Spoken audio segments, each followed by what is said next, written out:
Hey guys, how are you all? Welcome back to my channel. If you enjoy then please like, share and do comments. Naruto, tailed beasts, demons. Leo floated in a sea of whiteness, mostly. As he floated he dreamt.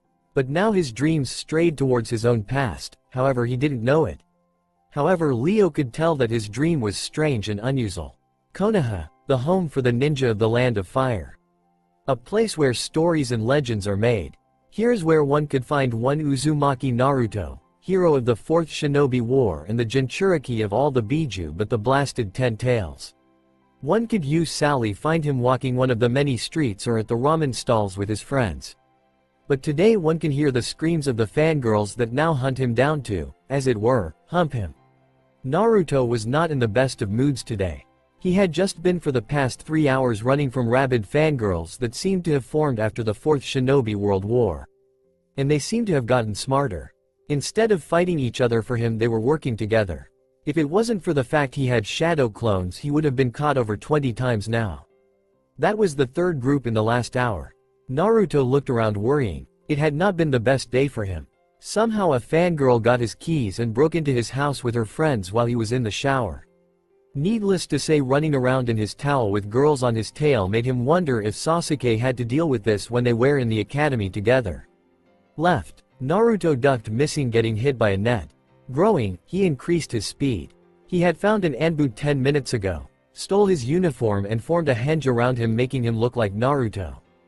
The funny part was watching him run away from the fangirls while yelling for his head. Rolling to a stop he saw that the Anbu glaring at him, clad only in his underwear and mask. Naruto, look at his eyes. Why would I do that, Kurama? Kurama growled in his mind. Because I don't think that he is a Konohagakure ninja, Kurama stated, and his chakra is evil and decaying. Naruto dodged a swipe from the not Anbu and saw what Kurama was saying. The eyes of the not Anbu were yellow and filled with hate. Seeing the eyes made Naruto feel cold and afraid. The not so Anbu narrowed his eyes and hissed. He started to steam and bubble up. Naruto could only stare as the man before him change. What the fuck? Naruto thought as he looked at the thing before him. It was about 6 feet tall with dark wings that looked like someone had set fire to. Its body was covered with blisters like it had been swimming in lava. Leaping away, Naruto headed toward training ground 44. Looking back he saw that the not Anbu turned into monster was in the air following. Hey guys, a little help? Like now. He yelped as he dodged a vicious claw swipe. Here, use my wings, said Chome. Closing his eyes, Naruto felt the Biju's chakra moving through his body. Focusing it, a pair of wings sprouted on his back and he took to the night sky. The monster followed and it was now a game of luck. Naruto knew he was smaller and more mobile than the monster, but the monster seemed far more faster, stronger, and had more flying expertise than him. So focused on fleeing, Naruto failed to see a tear in the sky in front of him. When he did, it was too late. With a yell he was sucked though and it closed behind him. If one was there to see it, it would be like a light going out. One moment Naruto was there, the next gone. The monster flew around screaming. Then in a flash of silver and gold it died, crumbling like ash. Sheesh, how did the enemy get here? The one who spoke was holding a massive sword that was golden with a silver trim. His body and face were hidden by a large hood and shadows. No idea, must have followed us here to this realm. That boy did well if he stayed alive for so long. Few have made it past there first. The second of the two voices came from an elderly figure, one that looked like he was going to fall asleep any second. I hope he lives. Where did you send him again? Greece, and knowing you are going to ask, Crete. Think he will live? He needs to. Our foes are planning something big. If he fails, war will break out, one so large that the humans may not even still exist when it is over. Both figures looked toward the spot where Naruto had disappeared. The first one spoke under his breath, so low that the other could just barely hear, Godspeed, boy. Ah, screamed Naruto as he was falling down the rabbit hole. Chome's chakra had disappeared after he had been sucked in. Now after falling for so long, or short, period of time, Naruto was in his mindscape talking to his friends, the Biju. Shukaku, the one-tailed raccoon. Matabi, the two-tails cat. Isobu, the three-tails turtle. Son Goku, the four-tails monkey. Kakuo, the five-tails dolphin horse. Seiken, the six-tails slug. Chome, the 7 tails rhinoceros beetle. Gyuki, the 8 tails bull octopus. And finally Kurama, the 9 tails fox. Okay guys, I have one question. What the hell was that thing? Naruto was smacked in the head by one of Kurama's tails. No need to yell, Naruto. We can hear you just fine. Said Kurama, we have no idea what that was other than that it wasn't alive or human. I say as soon as we find out where we are we go back and kill that fuck, said Shukaku. I want to see if a sand coffin can crush it and see if its insides are red. Matabi snorted. Brother, you sensed the same thing we all did. And if Naruto didn't run, what would have happened to our favorite kitten? Naruto blushed. Matabi was like an older sister figure, and she had the habit of calling him kitten, like her previous host. Son Goku nodded and spoke. Whatever that thing was, I think that it was there on purpose. It only went after Naruto and no one could see it. Also there's the fact that even thought we were in the middle of the village, no one came to help.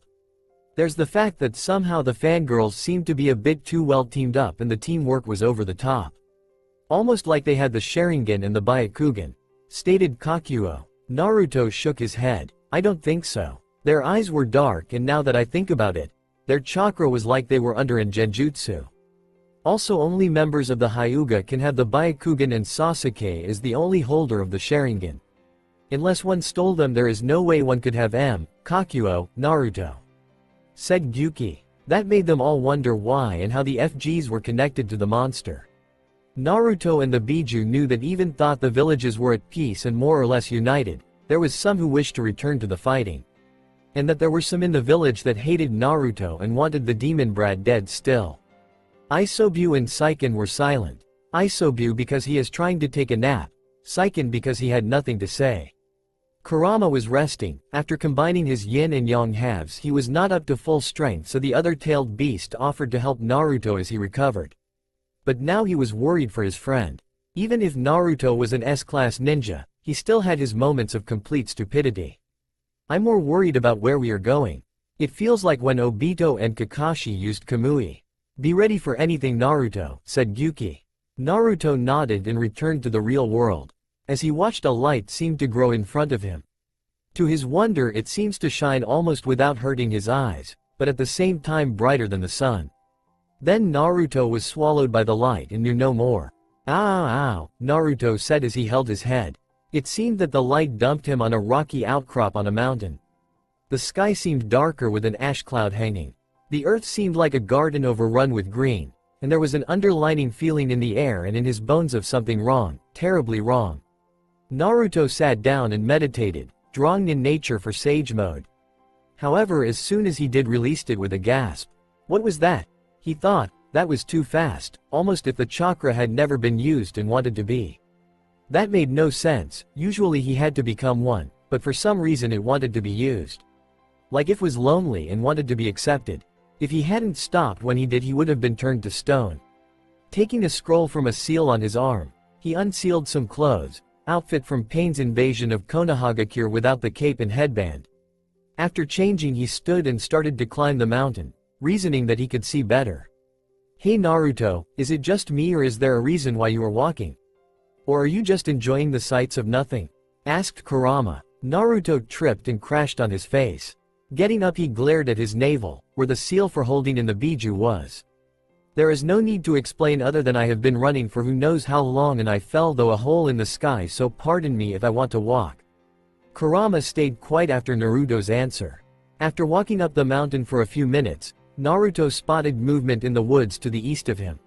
Squinting and adding chakra to his eyes to help, he saw a lady running. But it was the things that chased her that made his blood boil. 3 of the things that chased him earlier were after her like cats on a mouse. They were clearly out for blood if the looks of it were right. Narrowing his eyes, Naruto spotted a cliff that jetted out near the place they were running. Gathering chakra, he leapt towards it. Landing there, he guessed that in 5 minutes they would pass under the cliff. Making 2 shadow clones, he waited to jump. Ria was tired. She had been running for what seemed like weeks. Even thought she was immortal. The stress of carrying a baby and running away from the demons that her husband Kronos had hired to tell him when she gave birth. He said it was to protect her, the bastard. Her dress, once white lined with gold, now is torn, dirtied and now more than likely going to fall off her. Her bare feet ached with every step. She couldn't go into her true form because she was so tired. Then she tripped. Her pursuers surrounded her in a flash. "Well, look what we have here. A titaness that is almost like a poor little mortal. What way you boys, isn't she cute?" leered one of the demons that surrounded her. One of them proceeded to kick her. Rhea cried out in pain as its force slammed her into the mountainside. As she crumbled to the ground, her dress, already torn, reached the breaking point.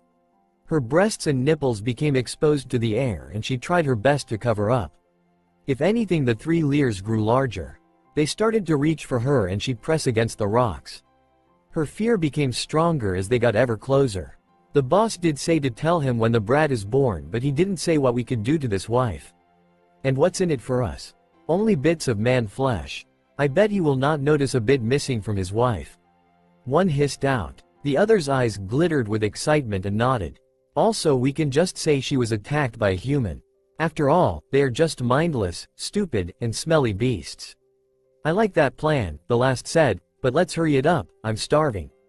They grabbed her and just as one was about to take a bite, he was beheaded by a spinning ball of energy. The other two dodged as a glowing figure shouted, "Rasengan." Naruto stared at the monsters that have tried to molest and eat the woman behind him. He threw the Anbu jacket to her so she could cover up. The one that he beheaded stood up and threw Naruto into the rock side, leaving a good-sized 2-meter crater with Naruto in the center. He stared in shock. After all, it had been dead a moment before. The three wannabe zombie brothers, Naruto decided to call them that, glared at him in a mixture of hate, confusion, and fear, from the one Naruto killed. Ugly one with the scars over his face seemed to be the de facto leader. The demon spoke up. "What are you doing, human?" It spat the word human like it was garbage in its mouth. "Go back to your cave. This is a matter between your masters and better." Naruto narrowed his eyes at that. He did not like that he, the monster, seemed like a certain suck-up Uchiha or Hyuga clans. Not that they were all bad, but some seemed to have sticks up their asses. "I am, as you see, defending her from you monsters. You have no right to harm an Inosect woman that is pregnant and expecting," Naruto said, trying to play it cool, even thought he was afraid. Grasping a kunai from his pocket, he prepped for battle. His chakra flared and puffs were heard. The monsters, plus Rei's, eyes widened with shock. Instead of one human there was now 51.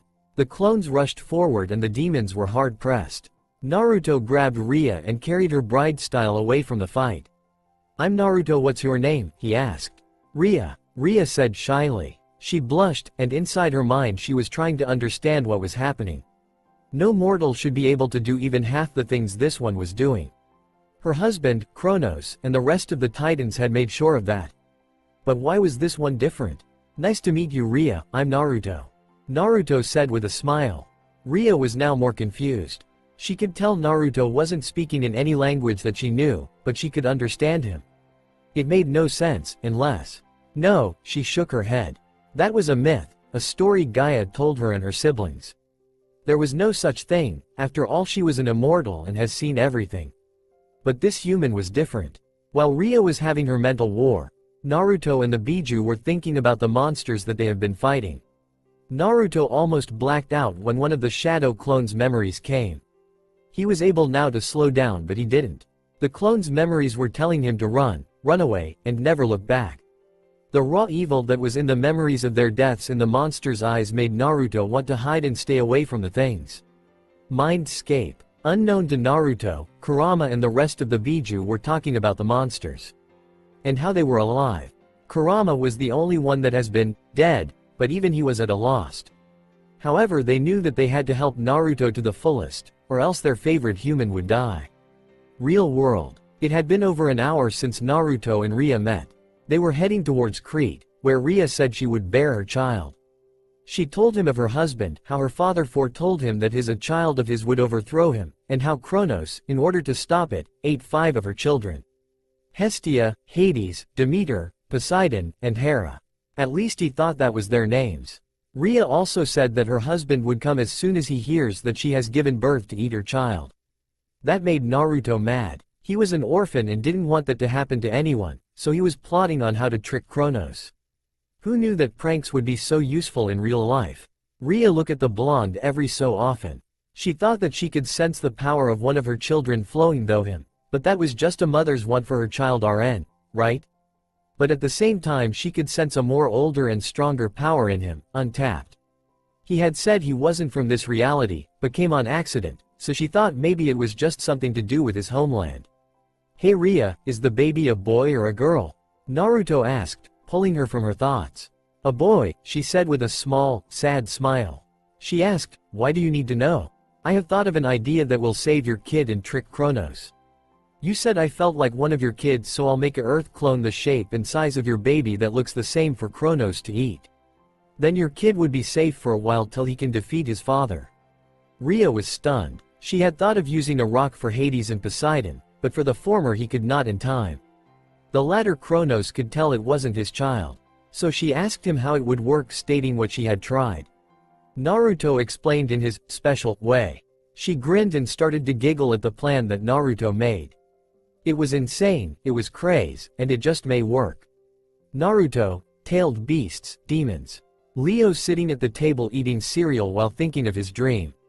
For a 4-year-old, Leo's mind was always thinking about things that were interesting.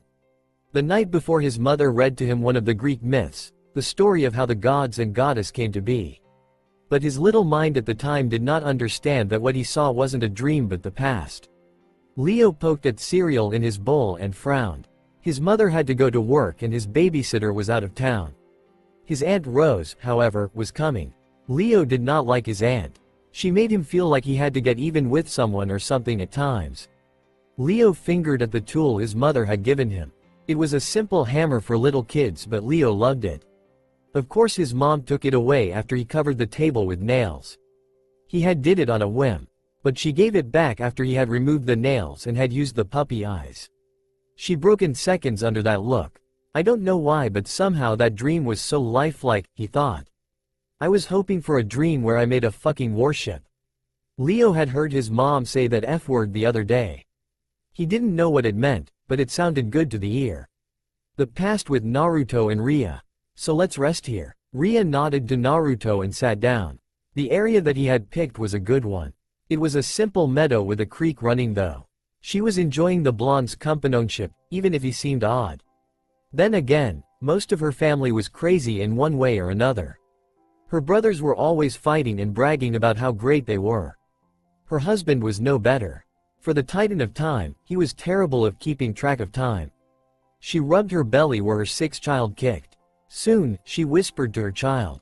It pained her that she was unable to save her other 5 kids, but unless one got away, they would remain trapped. A snap was heard in the thicket at the other end of the meadow. Ria watched as Naruto throw a knife at the location. He told her when he was walking that it was a ninja tool called a kunai. Naruto's eyes narrowed at the site where he had thrown his tool. He quickly made a shadow clone and he transformed into another kunai. The clone took the kunai that Naruto hinged into and waited. Spying a shadow flee, he launched the projectile at the shadow figure. The figure grunted as it dodged by rolling to the side. However, the figure did not expect a fist to hit it in the face. The figure cried out as it flew into the meadow and rolled a few times, finally stopping by landing in the creek. The clone leapt at the figure with a Rasengan in each hand. The figure raised its head and Ria, seeing the figure's face, yelled, "Stop!" Naruto, who had just ran out of the thicket, saw what was about to happen, threw a kunai at the clone. He hit the clone, dispelling it just as its attack was starting to touch the figure's skin. However, the Rasengan had the effect of cutting the figure's cloak, causing her breasts to spill out. Kya! She screamed and Naruto fainted as he had a massive nosebleed that shot him into the air from the side of the girl's size B breasts. Rei's hand hit her face and she groaned. She knew the girl. Zoe Nightshade, daughter of Athlas, a Hesperide. Ria didn't know that she was nearby. Naruto hit the ground hard and groaned in pain. Zoe covered her body with her arms. She marched up to his body and raised her foot over his midsection. And brought it down, hard. Naruto awoke comical fashion with his body jerking from the blow. What was that for? That was for attacking me, perverted creep. I am no pervert or a creep. Then why did you attack me and expose my body? I attacked you because you were following us and it's my job to protect Ria there. Naruto pointed at Ria, who was speaking under her breath about idiot blondes. As for the whole thing, I'm sorry. I'll fix it if you want. Zoe's answer came in the form of a growl at Naruto. He raised his hands and backed away slowly.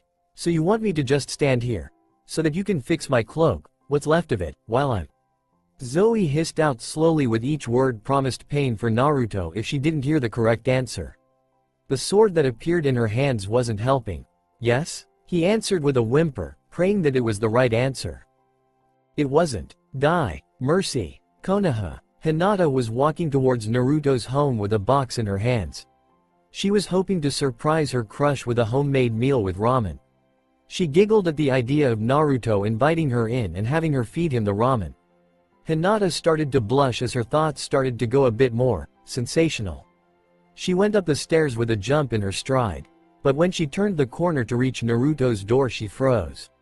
There, on the railing, was someone she had never seen before. The person she had seen was a little girl, with red hair staring at the open door. The girl also had a silver glow around her that reminded Hinata of the moon. On her back was a bow and quiver stocked with arrows. Hinata quickly hid herself and listened for anything that may have come from Naruto's room. Bakugan, she thought, and activated her dojutsu.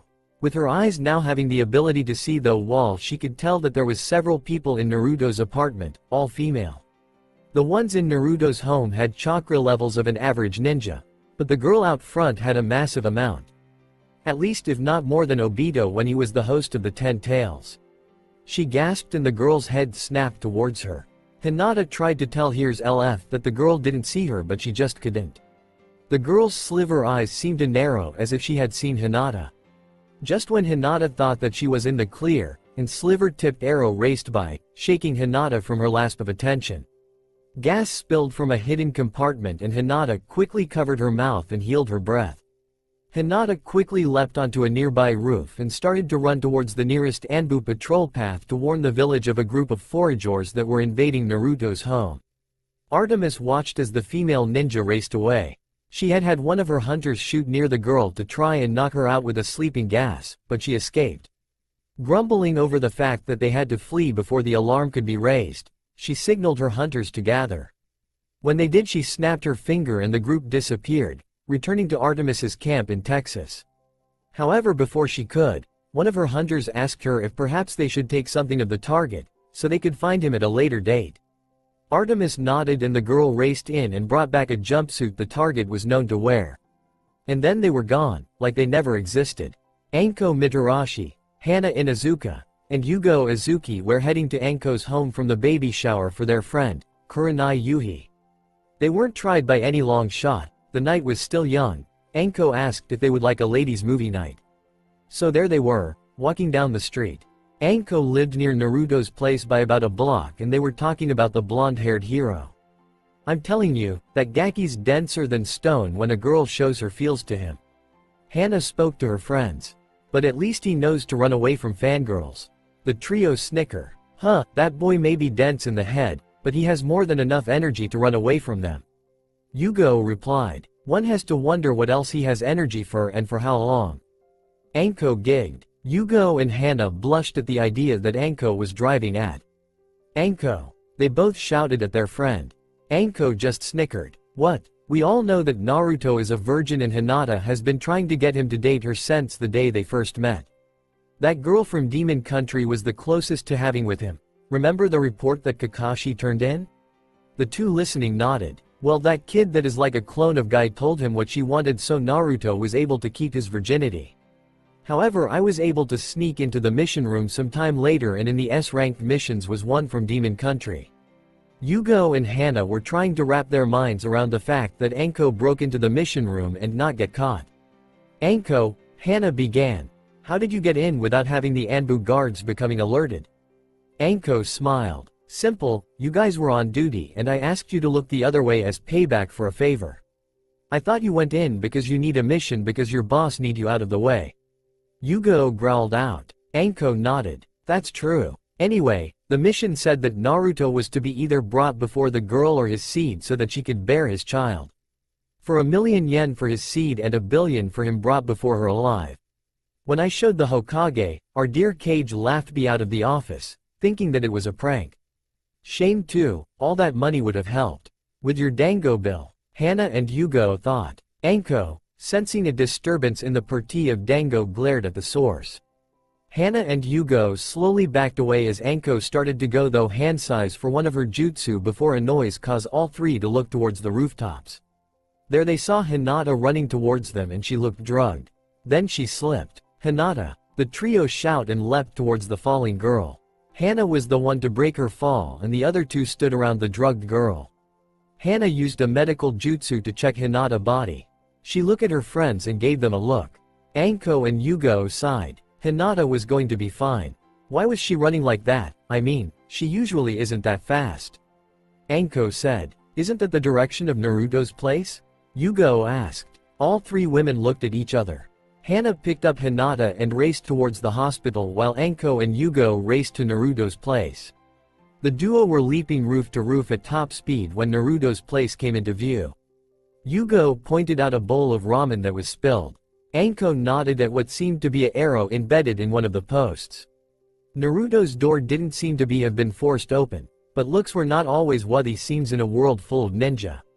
Anko leaped it onto Naruto's balcony and entered though there. Yugo went though the front door with her sword out and ready for use. Her eyes narrowed at the mess that was in the hall. Pictures and jumpsuits littered the floor. There was a crushed instant ramen cup in the hallway. Yugo heard Anko curse, something about either the place was a pig pen before or after the break-in. A sound was heard behind the bathroom door. Anko raised her finger over her lips and gave the Yugo a nod. Mentally counting to 3, the duo smashed the door down. Only to find the damn cat, Tora, who was in the corner shaking like a leaf in the fall in a windstorm. No one's here, Anko murmured under her breath. Wait, where's Naruto? If I remember right, the ramen cup was fresh and Naruto hates not finishing his ramen. Unless. Yugo and Anko looked at each other and flickered of Naruto's house towards the Hokage's tower. Crete, take it like a man and let me cut off that thing you call you stupid perverted idiot blonde hair monkey. If I did I wouldn't be a man after you were done with me. Naruto replied to Zoe's outburst and yelped as Zoe's sword slashed over his head, giving him a much unwelcomed haircut. Also I am no pervert. Another swipe interrupted him as he tried to dodge. I don't care. Now hold still so I can hit you. Ria looked on at the two and shook her head. She was tired and was getting angry. She was a pregnant woman and even thought that the duo knew that. They were fighting right in front of her. No way. You are some messed up chick, you know that. Naruto yelled as he flipped away from a nasty near miss. He landed on his feet and crossed his fingers and shouted, Taju Kage Bunshun no Jutsu. Zoe hacked and coughed at all the smoke that surrounded her. Naruto grinned as his jutsu's smoke irritated Zoe. This was short-lived as she unknowingly lashed out with her blade, killing several clones and hitting Naruto's jewels with the blood of the sword. He was down on his knees in seconds. His remaining clone looked at her with worry. Zoe raised her sword and was about to chuck it at what she thought as Naruto when all of a sudden Ria shouted, enough. A wave of power raced from her and knocked Zoe down, dispelled the clone, and as for Naruto, he was still holding his area. Zoe and Naruto flinched at Rei's glare. You two need to cool off. Zoe, Naruto here was trying to protect me and didn't mean to have had your clothes destroyed. Ria waved her hand and a simple dress appeared on Zoe's body. There, all better. As for you Naruto, you do not strip a lady's clothes, even if you do not mean to. Now I am tired and frustrated, as well as pregnant.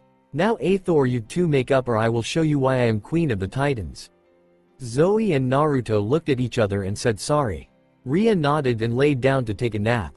Zoe looked at Naruto and spoke. You are lucky Lady Ria likes you or I would have taken my pound of flesh. Naruto glared and spoke in a soft and low voice. Drop it would you? Being pregnant isn't a walk in the park, I should know. Zoe nodded absent-mindedly. Yeah, I know that it is a hard. Wait, did you just say you know what it is like to be pregnant? Yes. Zoe stared at Naruto. You are scaring me now. Are you really a boy? Naruto fell on his head at Zoe's remark. Yes I am a boy. Zoe raised an eyebrow. I use a jutsu to turn myself into a girl with all the working parts. I was on a mission and this lady was dying and she was pregnant. So my friend Sakura, who is a medic a good one at that, had me become a girl and transplant the baby in me. It hurt more than anything I have been though, and I wish to never have that happen to me again. Zoe eyed Naruto in a new light. She first thought that he was a pervert, now she was unsure. Oh well, she thought. Perhaps I was a bit hasty, let's pretend that what happened never happened, okay. Okay, let's restart by telling each other our names. I'm Naruto Uzumaki. Naruto raised his hand. Zoe Nightshade. She reached out and shook Naruto's hand. Nice to meet you. Sue, now what? Naruto was very upset that he could not talk to his friends. It made no sense at all. He was the holder of all the tailed beast chakra, yet he could no longer feel anything from Kurama or the rest. It is as if they have never existed. Naruto looked over to the sleeping forms of Zoe and Ria. They seemed so happy in their dreaming state. Zoe looked like a sleeping bunny with her legs kicking every once in a while. He sighed as he looked to the heavens above. He always felt that someone or something up in the sky was taking care of him, but he never knew why. Now he felt afraid, like he was being watched for other reasons from the shadows of his mind. Those eyes, he thought. Why is it those eyes make me feel so powerless? I am a ninja of Konoha, hero of the 4th Ninja War. I have fought against a goddess that was trying to trap everyone in a dreamlike state.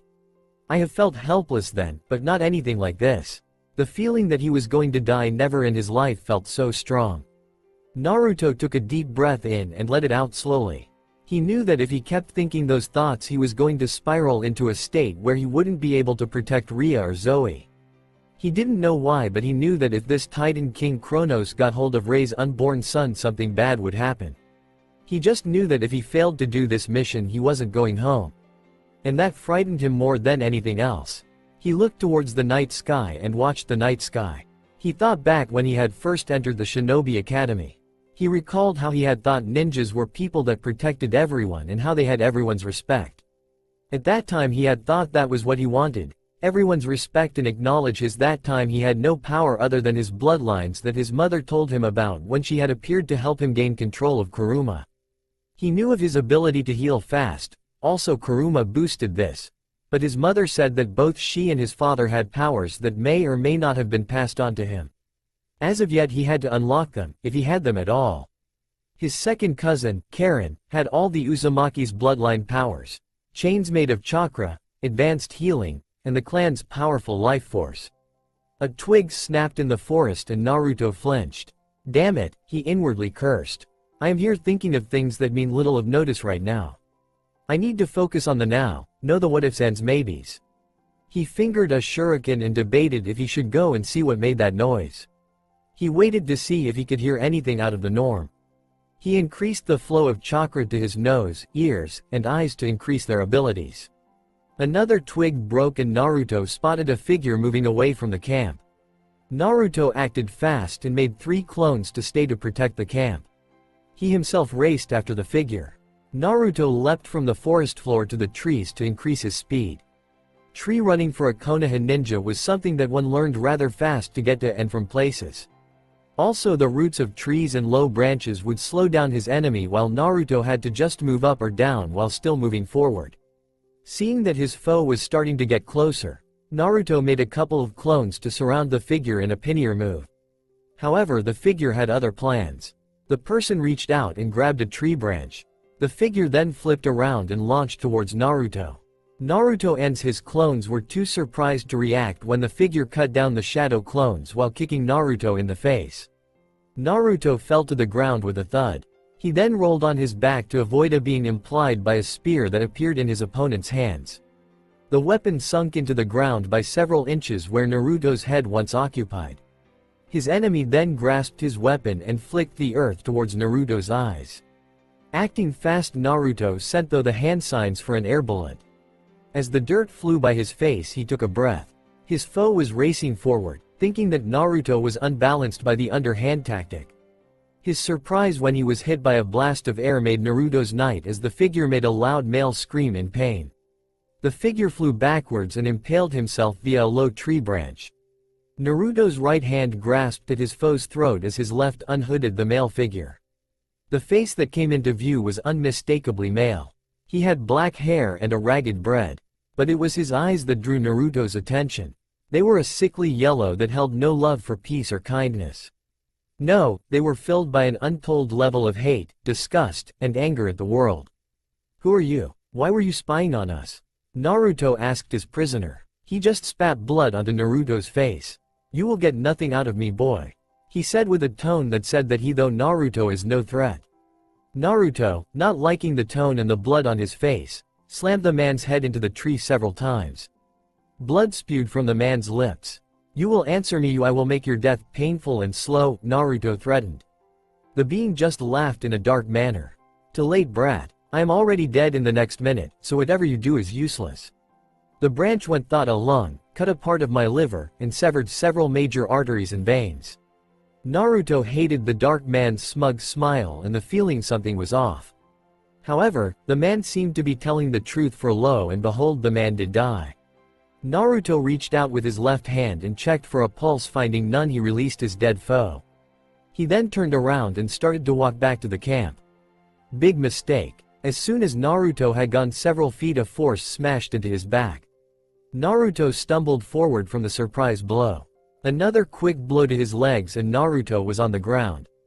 Naruto rolled to the side to avoid an axe kick that left a crater where his body once was. However, he was struck and cut by a spear's tip. Blood sprayed from the wound and Naruto gasped for the shock. You know, one should always make sure their opponent is dead before turning your back. It is even more so when facing one that has no heart to begin with. The man spoke as he towered over Naruto's form that lied on the ground. I thought that you would know that, boy, considering whose blood runs in your body. Naruto's eyes widened only slightly. Here he was, a trained ninja and warrior, played like a fool. Then the comment of whose blood caught his ear. Whose blood? The question had the formerly dead man taken back, and it showed by the shifting muscles on his face. His hair covered his eyes and Naruto was suddenly felt like the night just got colder and eviler, if there was such a thing. You don't know, the man started. Then full-out laughter sprang out of his mouth, full of dark malice of the moment. One of our greatest sworn enemies has a decedent and he doesn't even know the power that he has on the tips of his fingers. This is too grand of a joke. His glaze locked into Naruto's eyes. It is too bad for you, brat. If we had found you sooner, you would have made a great addition to our cause. So I'm afraid you are going to die here. Naruto started to rise to try to escape, but the man reached out with a foot and started to press on his stomach. I am afraid that there are no way for you to escape, boy. Red chakra sprang around Naruto and the man howled as it burned his foot. He then kicked Naruto's body away and Naruto flew through the air. The chakra around him protected him from the kick, but then Naruto went through a tree with a bone-crushing and snapping sound. The tree fell to the side as Naruto rolled on the ground. The glow died as the chakra started to heal him. Guys? Naruto thought. Naruto. Finally we're though. There's something that has been keeping us from reaching you. None of us know when the connection will be shut off, so let's make the most of it. Said Kuruma. I'm in a fight with a man that is kicking me around and I killed him only 3 minutes ago. Okay, and why are you saying this? Inquired Goku. Because that same man is coming closer with a sword eager to behead me. Naruto answered as he watched as the man staked forward with a massive sword that was pitch black that had strange tribal markings. A sickly green mist glowed around it. Naruto summoned his chakra cloak to try to give off a display of power. If anything, the man didn't even flinch from the raw power that Naruto was giving off. So you can use power of another and not your own. You pathetic boy. One uses his own power as well as another to increase his own. You on the other hand use only another's power. The man said mockingly to Naruto. Naruto scowled and started to form a Rasengan using the cloak's power in one hand. Seeing this, the man took his sword and thrusted it into Naruto's abdomen. Naruto screeched as the blade slid through his muscles and spine, the tip of the sword embedded into the earth. Too bad for you, that is all going 8 nanograms to be over in a few seconds. The man was right. Naruto's chakra cloak flickered and died. Naruto listened to his friends' voices get cut off as the chakra from his body and the biju was absorbed into the sword. The man's grin told Naruto that his foe knew what he was doing and Naruto was powerless to stop him. Naruto felt tired and his eyes started to close. Yes, go to sleep. Soon you will no longer need to worry about anything. The man's words were interrupted when an arrow struck the man's hands. The man howled as he let go of his weapon. Naruto's eyes drifted to a woman with an arrow cocked in her bow. That is for attacking the boy. The woman spoke with cold anger. And this, she raised her bow and arrow, is for my aunt. The arrow flew through the air and struck true, hitting the man in the eye and went through the other side. The man fell and both he and his weapon turned into dust.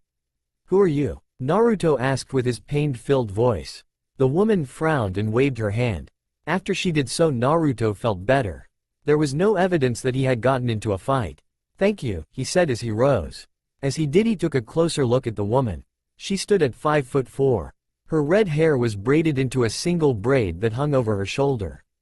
Her eyes reminded Naruto of the night sky for some reason. In order of what you asked, Leato, and you're welcome. So you are the one that is traveling with my aunt. Not much it seems, but then looks can be disarming. Who is your aunt? Asked Naruto. Ria, of course. Her brother is my father. I give my thanks that you are taking care of her. The being that you were fighting was one of a few that are in the employment of Kronos. I have been tailing this one for weeks and only now have been able to defeat him. Now, she said as she turned away. You need to head back to the camp. Ria must reach the mountain in time to give birth and her husband will send more enemies to stop her. I will do my best to take care of as many as I can. But you will have to fight several more enemies. I understand. Hearing Naruto's answer, Leato raced off deeper into the forest. Naruto watched as he disappeared and started to walk back to the camp. Upon returning, he saw that all of his clones still there. He looked at them and gave the all-clear sign. Nodding to him, his clones dispelled and Naruto got the feedback of the memories. Finding that nothing happened, he walked over to Zoe and shook her awake. She said, still half asleep. It's your turn to keep watch, Zoe. Anko and Yagao raced through the doors of the Hokage's tower. The lady at the desk yelled at them to slow down, but the duo didn't listen. They reached the doors of leading into the office of Tsunade. As they raced in, papers flew everywhere. What is the meaning of this? Yelled Tsunade. She had just finished all of the paperwork for the past week and now it was spread around the room like confetti. She glared at the two who had ruined her nighttime happiness. Perhaps I'll have them take only D-ranked missions that mostly include finding the demon cat Tora, she thought darkly. Anko and Yagao's backs shivered at the look their leader was giving them. Thinking fast, they quickly spoke, saying how they had seen Hinata and how Naruto was missing. Tsunade's brow grew a tick mark that only grew larger when it was apparent that the duo weren't going to stop talking over each other or slow down their words. Enough, you two. Now will you tell me what's going on, or else I will have you doing D-ranked missions for a year. Yes, Hokage. Tsunade sat back in her chair and let out a sigh.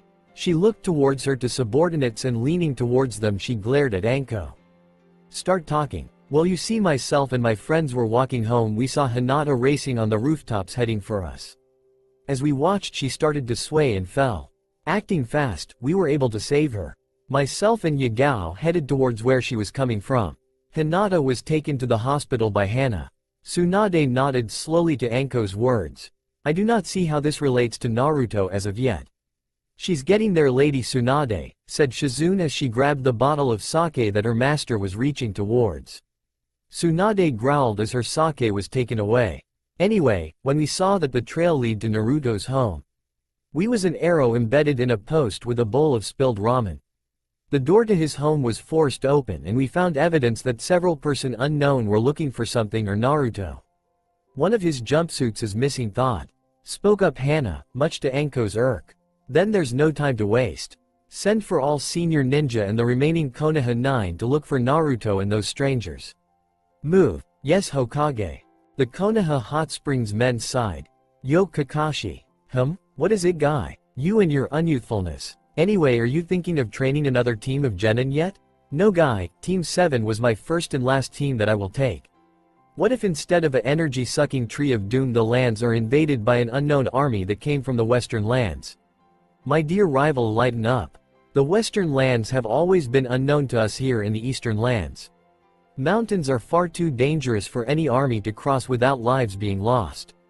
Even if an army came by land, Iwa's ninja would let the nations know, as well as Suna and the Land of Swords. Also, the seas that are on either side of the border are too powerful for any ship to cross. But even still, we know nothing. If there is anyone on the other side, they would know nothing of our lands as well, Kakashi. And if an army invaded, the alliance would fight them together. I hope so, guy, I hope so. A sound of a door opening stopped the conversation from going any farther. Several voices drifted into the area where ex-Juin-gai and soon-to-be Hokage Kakashi were. Lee, knock it off, will you? When are you going to learn that you don't need to run laps around the village every time you lose a bet? My youth will not be dimmed by your laziness, Shikamaru. Troublesome. Oh, give it a rest. I wished that Akamaru was allowed in here again, thought. Kiba, your dog is the size of a small horse now. So? Kakashi and Guy looked to the three that were talking. Rock Lee, Shikamaru Nara, and Kiba Inuzuka were at the entrance. They had changed little after the war to the outside observer, but to the trained eyes of their peers, they were still carrying scars. The Fourth War had taken more out of the ninja of the element lands than most realized. Many had quit or retired due to PTSD or from injuries. That's why Kakashi was worried. Out of the 100,000 plus ninja and samurai army, only 35% came home. If the nations were attacked, there only would be a token of resistance before the nations fell. Kakashi listened to his friends and comrades talked about old times and looked to the night sky. As he did, a meteor streaked from the west heading east. Naruto twisted and turned in his sleep as Zoe looked on. She had just woken up 15 minutes ago to take her turn of the watch. It was at first fairly quiet with the occasional sound of a nighttime animal in the distance when Naruto started to do what he was doing. No, stop it, stop it, Naruto called out in his sleep. At his cry, Ria awoke. What's going on? She inquired as she looked at the form of Naruto as he trashed around on the ground in pain. He was now screaming at an unknown terror that attacked him in his sleep. I have no idea, my lady. He was fine when he fell asleep. Whatever this is started about 9 minutes ago. Zoe spoke with concern. She had no reason to feel for this strange human, but she did. She looked at his form as it jerked about and tears fell from his closed eyes. I had tried to wake him, but he is too far in this that I can do nothing. Ria nodded to the nymph. She was telling the truth, as far as Ria could tell. Ria had no reason to distrust Zoe, but this was not normal. Naruto's screams were echoing over the land and Ria feared that one of her fellow titans would notice. Acting fast, she made a soundproof barrier around Naruto. Then she reached out and grabbed Naruto and Zoe. She then transported herself and her companions several miles away. We should be safe for a bit here, she said quietly. The area where she had taken the group was a simple cave. This is near Mount Ida, where we are going. Zoe nodded and looked around. The cave was small for all three of them, but it was workable for the night. She signed and sat down. Both she and Ria looked at the pained form of Naruto. Naruto, was the duo's thought, please be safe. Artemis Camp, Texas. Artemis was sitting by the campfire when she heard footsteps heading her way. She turned around to see Ria entering her camp. Seeing the look on Ray's face, she groaned in her head. Artemis really did not want to tell her that she failed to find the boy that Ria asked her to find. Artemis remembered when she was just a few years of age the story of what really happened when Ria was carrying Zeus. How a strange human male saved Ria from Kronos' minions. She had thought of it as a wise tale, but when a few years ago when Hestia was out traveling, the truth of the story was giving. Hestia was in another realm when she had saw a strange boy with whispers in a kill-me orange jumpsuit. When she came back, she told her mother of what she saw. Even thought the boy was only around 5, Ria was overjoyed. She said all kinds of things, mainly how he had promised her he wouldn't die and how she would either beat him up for making her worry or kiss him. Artemis was even more surprised when her lieutenant asked to go and find him. Artemis knew that she and Ria had history with each other, but she never said how. When she said that she knew of the male and gave him the utmost respect, Artemis only stood there gasping like a fish. Zoe Nightshade, the one that was betrayed by Heck the Jerk and had a major dislike of males, liked a boy. Then Ria asked her, Artemis, to find this Naruto person and bring him to her. Artemis almost fainted in shock. She was uneasy about it, but Ria made several strong points and Zoe told her of her history with the boy. Artemis was unsure of what to think after that, but she agreed to find Naruto. Now I have to tell her ladyship that I failed due to the fact he wasn't anywhere near the village and myself and my senior hunters were discovered before I could track him down. I hope the jumpsuit will be able to appease her, Artemis mused as Ria started over to her. Artie, how was the trip? Ria asked with a smile. Artemis gulped and told the elder Immortal the events when she was on the mission. It was a quiet night on Olympus with all the immortals asleep. That changed when all of a sudden, "What do you mean you didn't find him?" Hera and Zeus leapt out of bed, thinking that they were under an invasion. Zeus cursed as he dropped his bolt, the night light of doom, on his foot, causing it to go off in the room. Hera was not happy. After the shock of the blast, she lunged at her husband to use her fists on his form till she was tried enough to go back to sleep. Poor Zeus was still in shock when Hera's fist met his jaw.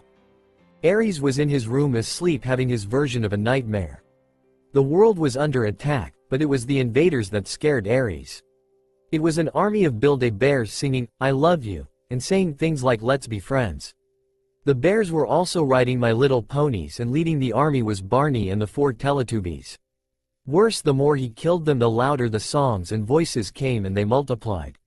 "No, die you freaks of all things, of the evils of cuteness," he yelled out in his sleep. The army had him trapped and was trying to put a Hello Kitty costume on him. An large explosion went off and he was awake in seconds after falling from his bed. "My head," he groaned out, "that's it. I am never again letting Diet talk me into helping her with her new Hello Kitty line." Finished at last, Hermes spoke softly as the last paper was signed. He had spent most of her day trying to finish his paperwork that was starting to build up. He rose from his sit and opened a file cabinet. "Once this is in, I can get some sleep," he thought with a mental sign. "What do you mean you didn't find him?" He jumped at the rather loud and angry tone, slamming his head into the ceiling. Papers flew everywhere due to speed and force of his jump. After he got his head unstuck, he looked around. All of his work now scattered around the room. He just went to a corner and started to cry. Mr. D was walking down a street heading for a bar. "Tonight I will get drunk and good," he thought. Just as he was about to enter the bar, a loud sound like thunder reached his ears. Fearing for his safety, he looked at the bar and thought, "I'll be back for you." Then he raced towards the camp before his father started to look for him. "Gently does it. Okay, stop it there." Athena nodded and twisted a knob. She and her brother, Hephaestus, looked at their prototype. It was shaped like Pac-Man that had an omega sign on either side of its mouth. "How are we doing, brother?" Athena asked. Hephaestus gave a proud smile. "We just need to add some fuel, connect the drive to the mainframe, put in a power source, and we're finished with Project Darkness." "I still do not understand why we picked that name," she spoke to herself. "So we should be able to see what monsters do in Tartarus finally, and see if we can check on our foes in how long? In an hour and 30 minutes. Hopefully nothing happens. The compound we just added is highly unstable and needs 30 minutes to settle. If it is shaken, boom." Athena and Hephaestus looked at each other and grinned like deranged evil mad scientists. Fate, however, wasn't kind to them. Just as time was almost up. Boom. The 2 immortals jumped away from the prototype and hid behind an overturned table as an explosion shook Hephaestus's workroom. After a few seconds of tension, they relaxed and looked over the table towards the machine. Big mistake. The prototype exploded in their faces, covering them in oil, scrap metal, and grime. The force of the blast sent the duo into the wall. Hephaestus coughed up smoke and Athena's hair was aflame. "Father must have dropped his bolt again," Athena coughed out. "Tell me about it," came Hephaestus's deadpanned reply. Artemis looked at the enraged Rhea with a bit of fear. Artemis thought that Rhea was going to be mad, but not to this level. "Now dear." Artemis shivered at the tone. "You have 10 seconds to tell me that you at least he not leave bare-handed. Or else." Rhea left her words fade as Zoe came running over with a jumpsuit. "Lady Rhea," Zoe said in a worried and quick voice, "can you please wait until the story is finished?" "Oh, and here." Zoe handed over the jumpsuit. Ray's eyes widened at the sight of the suit. "This is..." Zoe and Artemis nodded. "It's one of his jumpsuits that I grabbed when we left." Rhea nodded and spoke 2 words. "Thank you." Zoe smiled and nodded to the Titaness. Rhea then started to glow. Seeing this, Zoe closed her eyes. After the glow faded, Artemis turned to her lieutenant. "So," she started before noticing that Zoe was walking away. "Zoe? Not now, my lady." Artemis frowned and started to worry. She has never heard Zoe sound so defeated and depressed. She had seen her defeated after a difficult hunt that ended in failure and depressed after one of her fellow hunters died, but not like this. Artemis started to wonder why she was the way she was acting. Unless. Artemis shook her head. After what happened to Zoe when she met Hercules, Zoe became weary and distrustful of men. She was so quick to being cold to them, all but a rare few. Yet she always held this Naruto in high regard and respect. There is no way at all that this was not connected to something her own mother told her. "Mom," Artemis thought as she looked to the night sky. The past. In the middle of the area where Naruto and the man fought, dust began to swirl together. Feet formed, then legs. A torso appeared, then a head and the arms. The eyes snapped open as soon as the man was fully restored, showing the yellow iris eyes in a sea of blood, black, red. He looked up into the sky and let a dark grin creep across his face. Piper looked at her father. Today was the day that he was going to try to become an actor once more. He stopped acting to take care of her for most of her life, which was only 5 years. But his self-imposed leave was over and it was time for him to get a full-time job again. Piper looked at their daddy with puppy eyes as she held onto his leg.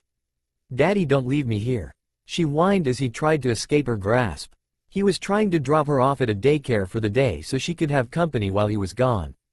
"Pipes, I have to get to work." He spoke so not to wake the rest of the children, which were asleep. "Why can't I come?" Piper asks with a pout. "Because I need you here," he says. He lowers his body so that he and Piper could see eye to eye more easily. "Can you be strong for Daddy for the next few hours? If you're good, I'll get you some ice cream." "Okay, Daddy." 2 figures in cloaks sat on the monument that overlooked Konoha. They watched as various ninja jumped from roof to roof looking for their hero. Several Anbu ninja and normal ninja either ran or jumped by the duo. The 2 were never seen, as they did not wish to be seen or felt. One ninja went right, though the taller of the 2. The one that was short in stature and seemingly older than his friend took a sip of some tea. "So, how long until they find out that he is going to be gone for some time?" "What's with the silence? You know why." "Oh come on, it was just one little goddess. What harm can she do?" "What harm?" "Because of her, Konoha is thinking he was kidnapped and will be on the lookout for clues for how she and her followers got into the village. Then there's the fact Zoe, the nymph, took one of Naruto's jumpsuits. And what we did, we were doing what we were ordered to do. Send him back in time somewhere where our foes cannot get their hands on him. And what great jobs you did." The 2 beings did a backflip to avoid a sword that slammed where they were just sitting. The strength of the blow caused a blast of air that reviled light under the cloak. The taller of the duo was a male, seemingly in his 30s. He had long brown hair tied into a ponytail. He wore armor that seemed like it had seen battles and the forge many a times. A sword hung at his left side and a dagger on his right. His stance said that he was no stranger to fighting and that he was a veteran at it. The other was another story. While the first was built like a fighter, the second had a build that said he or she wasn't a fighter. However, it did say that the second cloaked figure was old and did know some fighting skill. Their attacker was another story. He was a tall man around 6 feet tall. He had a ragged beard and hair, both black in color. He had a massive sword in his hand, black in color with the eerie green coming off it. Eyes filled with hate glared at the duo with the glimmer of bloodlust. "You seem surprised right now. That the power that his boy wields with his fingertips is mine to wield," the dark man said to the duo.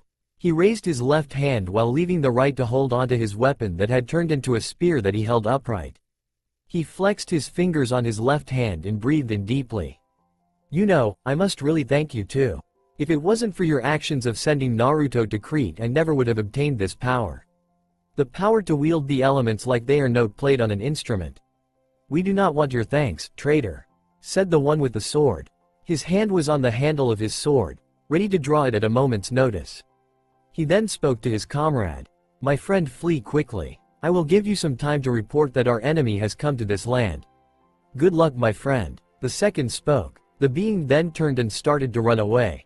The dark Naruto smirked. "You think that you can stall me?" He then raised his arms out to the sides. "I control the powers of the brat that you sent to the past. Only he can defeat me, and you know that he doesn't have the power to do so. Even if he gains the power, he will be facing his own nightmares in order to reach me. Also, there is a village of bystanders that think the brat has been kidnapped. If they see us fighting, they will think that you helped and that I am Naruto. You would be forced to fight those who you swore to protect. And you would just have them come anyway. I know you and your kind. You come in like a hero until you show your true colors. And you just play hero. In truth you are nothing but a coward that hides behind your master and obeys him without question. I have no one that I answer to but myself. You might think of me as a villain, but in truth I am more of an savoir than you are. I will give the mortal humans what they desire in the darkest parts of their hearts and bring it forth. I am giving them everything they want. And now, the dark man sprinted forward with his weapon. You die. The one named Jordan unleashed power in a shockwave that blew his foe back. His sword he drew to parry an overhead blow. When the two weapons connected, a massive gust of wind exploded outward over the village and trees around them. Zoe gently dabbed a soaked rag on Naruto's forehead. She looked at his fevered and sweaty face. Ria looked on as Zoe tended to the boy with worry on her face. In the time that she had got to know Naruto, Ria had started to see him as a child she never had. He had this feeling of warmth and innocence to him that reminded her of a child, but with the wisdom gained from time. Blood seeped from his mouth as he coughed. I do not understand what's wrong with him. Zoe growled out as she flicked a stray hair out of her eyes. It is as if something that was a part of him was ripped out and his body is trying to adjust to the lack of whatever it is. And it is slowly killing him from the strain. I have no idea of what to do either. From what I can sense it seems that someone was able to heal him. As for the why I do not know, as whatever or whoever did this is long gone. Ria took her eyes from the form of Naruto and took her gaze to her unborn son. Ria was utterly worried about her friend. Her domains over comfort and ease should be helping the blonde, but for some reason it wasn't working. Ria ran her fingers through her raven hair and growled in frustration over the situation. She hated feeling helpless. Ever since her dear husband ate her first child, Ria swore to herself to find a way to never feel helpless. Kronos eating her next 4 children only made her want the madness and her inability to make a difference to end. Thus she got an idea. It was a hope that she feared that might be unfounded, but it was Naruto's only hope at this rate. Ria used a bit of her power and soon a pair of lions appeared. Seeing Zoe's eyebrow twitch, Ria spoke up. I have an idea, Zoe, but it is risky at best. If Naruto is to survive whatever is affecting him, one of them could help. My lady, who is them? Zoe inquired. The tone of Rei's voice said that the female titan was uneasy about whom she was to ask. Ria was quiet as she thought over what to say. There is an old race that may or might not help us. The reason I am uneasy to ask is because this race is amidst in a civil war that has lasted for longer than even I dare ask. One of the sides in helping Kronos for some reason while the other side may help us. However, nothing. It is nothing, Zoe dear, I may be imagining things. But if they do send someone, treat whoever comes with the utmost respect. Ria turned to the pair of lions that were on the waiting. Please go and find the ones I seek to help this boy. His life hangs in the balance. As soon as Ria said this, Zoe noted something seemed to had changed with the lions. Before, the lions seemed like they were just average lions that Ria summoned. After Ria had spoke, they gained a twinkle in their eyes like they knew of who or what Ria was talking about. In a flash the two disappeared into the air, leaving a stunned Zoe and Ria. Naruto had been running in the sewers of his mind for what seemed like days to him. Blood dripped from multiple cuts on his body where he was attacked. His first jumpsuit that he wore on the day he first went to the academy was on him now. Naruto raced around a corner and pressed his back against the walls. Water swooshed around where he had ran though. Naruto looked at himself. For some reason he was now in the body of an 5-year-old with all the traits of one. In his shacking hands was a single kunai that was chipped and worn down. Sounds echoed off the walls. Demon, loser. No one wants you, so take a hint, brat. And worse kept being heard in his ears as he tried to calm down. It's not real, Naruto kept repeating to himself. Green lit up the passageways with a sickly glow. Naruto was trying to reach where the seal was, but now he was lost in the tunnels of his mindscape. Tears of terror, pain, and fear fell down his face. Is the fake me gonna cry for his mommy and daddy? Naruto yipped as he ducked and raced away on all fours from a punch that went through the wall where his head was.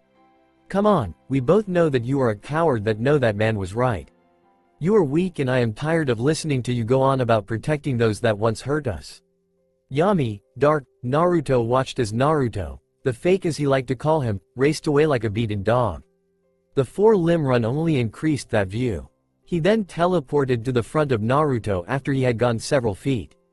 He then kicked Naruto in the chest, causing Naruto to fly off with blood spraying out his mouth. Naruto slammed into the far wall with a mighty crash and went though. Bricks from the wall fell around and on Naruto. Yami Naruto skipped over to where Naruto lay. "Oh Naruto, come out and play YYY." Yami Naruto sang as he pretended to not know where Naruto was. Some rubles shifted and Yami Naruto grinned. "Odama Rasengan," he shouted as he drilled into the place where the rumble moved. To his twisted joy there was much screaming, until poof. A clone, of course, he thought as he looked down into the pit he had just made. To his left a brick poofed and Naruto yelled out as he slashed the tendons on the back of his darker half in half. Yami Naruto yelled in pain as he fell to the ground. Naruto did not let up his attack. Naruto raised his kunai and stabbed downwards into Yami Naruto's spine. That was the plan anyway. Naruto's darker half was able to twist his body away from the blow while at the same time using a brick in his hands brain Naruto. Naruto fell down as blood dripped down the side of his face where he was struck. Naruto almost lost his grip on his weapon, but thanks to his training he was able to hold on. One rule he learned that was not interfered with was that you never let go of your weapon, no matter what. However, Naruto knew he had several major disadvantages that his foe knew of, and was using to his favor. Yami Naruto was in the form when Naruto first met him in his 16-year-old body. Naruto was in his 5-year-old body.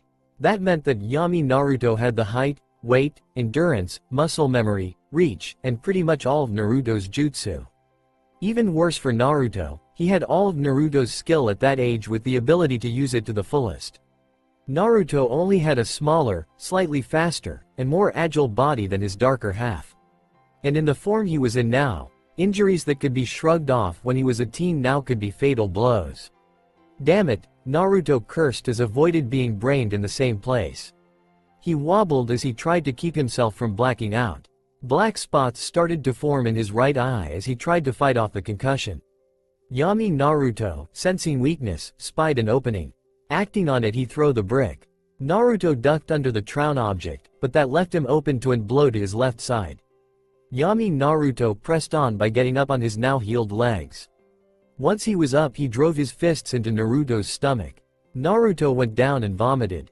"You are weak." Yami Naruto spoke to his counterpart. Another punch to the face. "You are nothing." Blood spewed out of Naruto's broken nose. "You think that you can save everyone from the pain of war and hatred?" A kick to the side. "I thought that it was your ninja way to never break a promise. Let's see if you can sing a different tune real soon." "Why?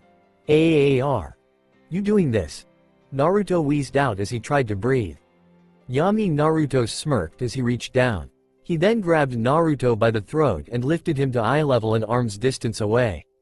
Naruto kicked and clawed at Yami Naruto's arm to escape to no avail. Naruto was no match to his foe's greater strength. "Why? Because of you and your actions those that have harmed us go on with their lives unpunished. We were feared and respected because of the war. We killed all who stood in our way, but you just had to find a way to save everyone from the pain of war. Well, guess what? They should all suffer for what they did to us." Yami Naruto started to squeeze Naruto's throat. He also raised his other hand. "So I waited. After all, it was years before you were able to reach me the first time. I waited and I plotted on by revenge on you. Then that monster or demon appeared and chased you through the village. And you came here to a land where there is no chakra and no one to save you." At each word Naruto's darker half used his hand to break Naruto's bones one after another. Naruto screamed from the pain. He bucked in Yami Naruto's hands. Yami Naruto laughed at the original's pain. He proceeded to drop kick Naruto away from him. Naruto bounced off the ceiling then to the floor like an rag doll. However, Naruto got a luck blow in. As he fell back down he slashed with his weapon, cutting into Yami Naruto's right eye and cheek. "Ah!" Yami Naruto screamed as he covered the now useless orb. Naruto, seeing that his foe was preoccupied, took aim. He threw his kunai true and watched as his darker half was hit in the sweet spot, the jugular notch. The kunai cut through the windpipe, the vertebral veins, and embedded itself hilt deep. Yami Naruto twitched and fell down dead. Naruto was stunned at the lucky blow.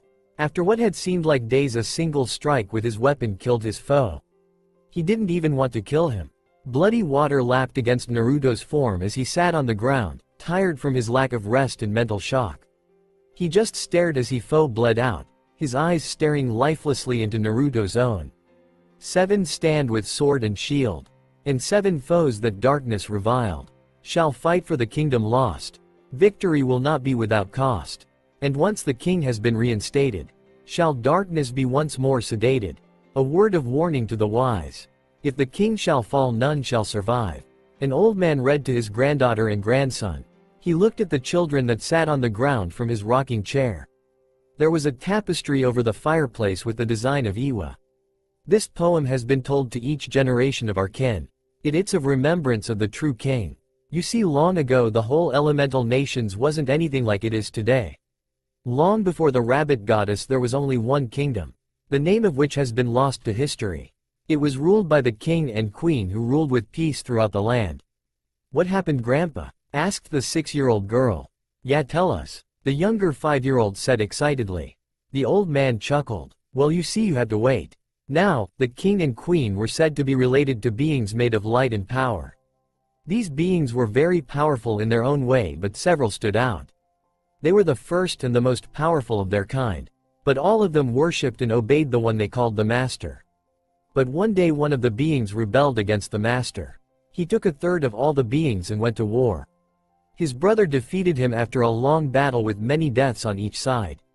He then fled to the land where he spread his shadows over the land. The kings and queens repeatedly defeated him and his forces. What happened then? Well, he got smart. Instead of doing head-on attacks, he instead started to influence people. Soon he was able to control the government and plunge the land into darkness.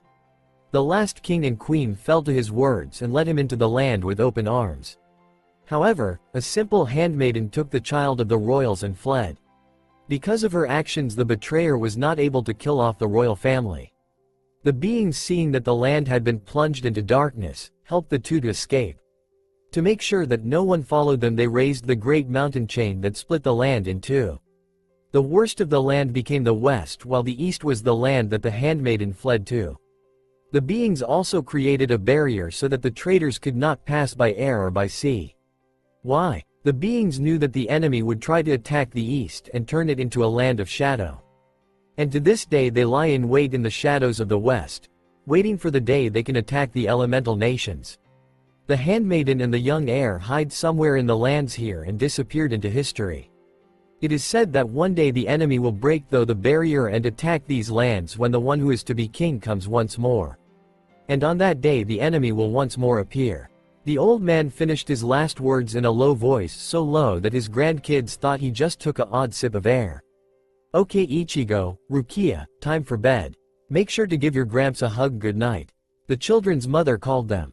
The two got up and gave their grandpa a hug. Gee, night. Night Grandpa Rashi, the two said and left. Their mother came in and looked at her father. I still remember when you told me that folk tale. When will you stop filling their heads up of the land beyond the mountains? I wish that you would instead tell them about being a ninja. That's far more believable than your fantasy. She told him. He just stared into her eyes, making her uncomfortable. After a moment he looked towards the heath. If only, was his replay. If only. The old man's eyes looked into the hearth as the fire crackled and spat. He knew that the story was like a ramblings of an old man that was losing his mind to the past. But he knew that the story was true. Once when he was a boy, he and several of his friends went into the mountains to see if they could go farther than anyone before. They did, but not without a price. His best friend had lost his life to one of those things that took over the West. Those red eyes that showed joy in ripping into his friend's flesh, and his screams in pain was he was eaten alive. No, what lied beyond the mountains he knew was no joke or fantasy of the mind. Flashback. Come on, cried a boy of 10 to his friends. This way. Hang on a sec, will you, Tenari? Aki hurt her leg. We should go back, called out another boy next to a girl. The two boys that closer to the Tenari just looked at the other two. We will just go over this hill and we will come back, okay? Said the taller one, Rashi. His other friend, Onoki, nodded in agreement. The trio left their friends where they were. The trio reached the top and gasped at the sight before them. In front of them was a massive arch made of rock. Symbols glowed with a white light all around the rock.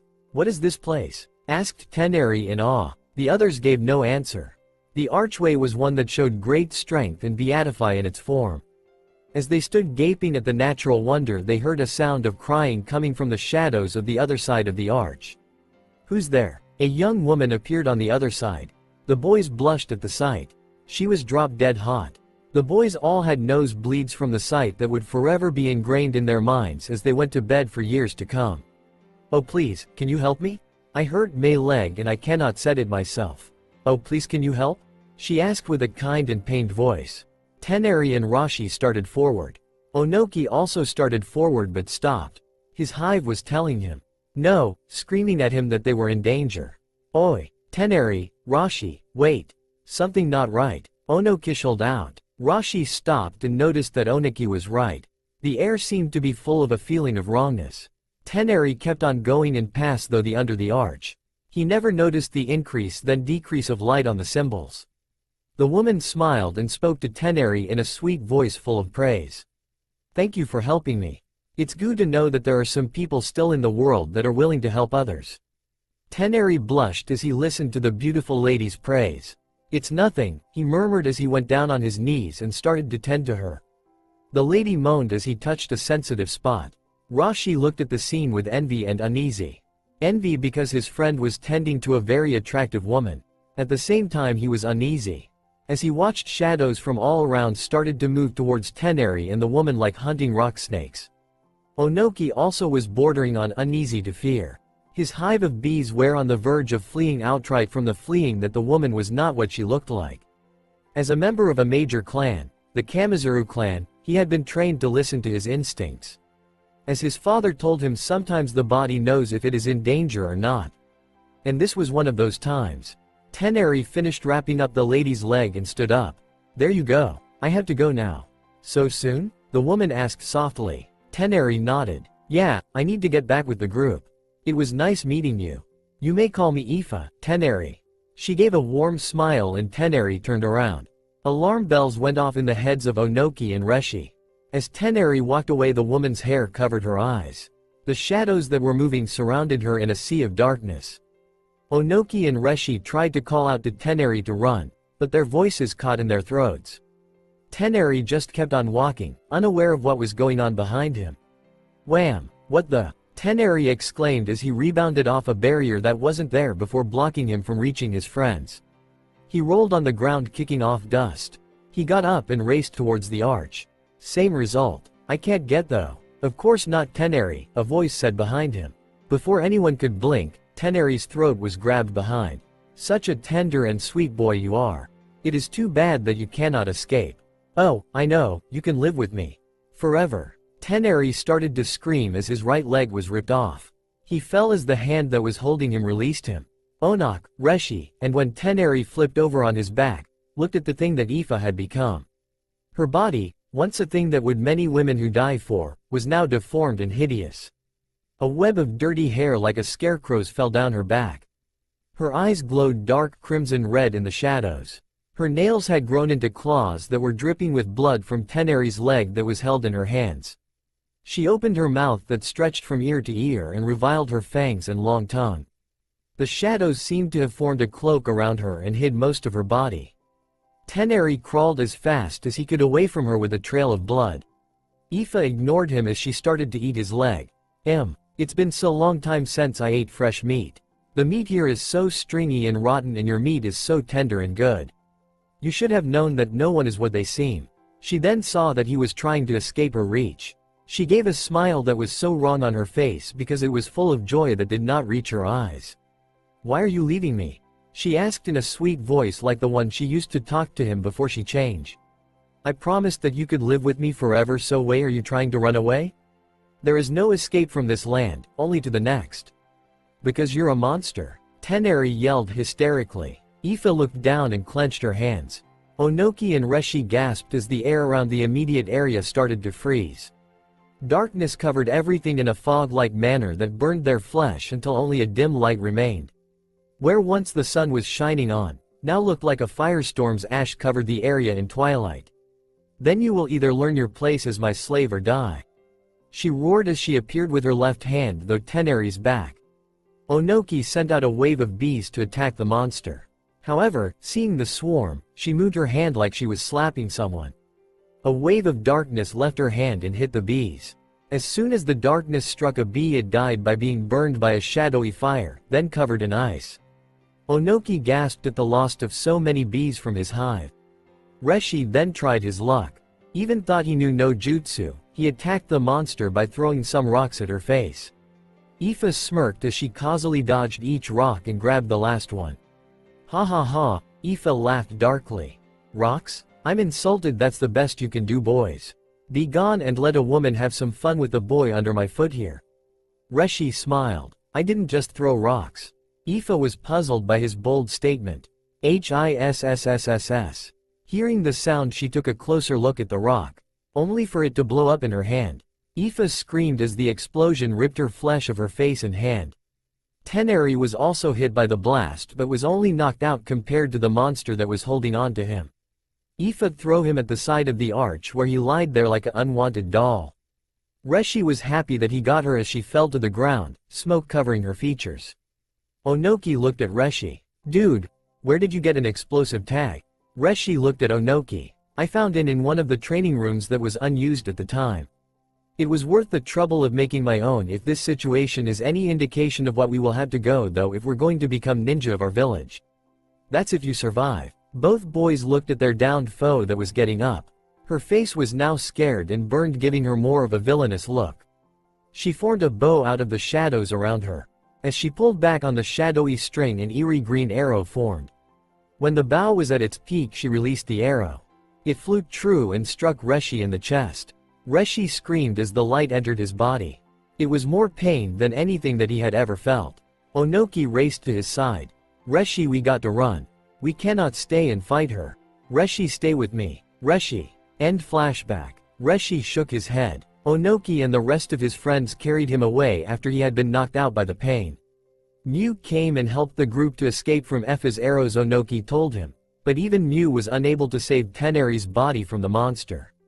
When they had Reshi entered into the hospital, he was on the border of life and death.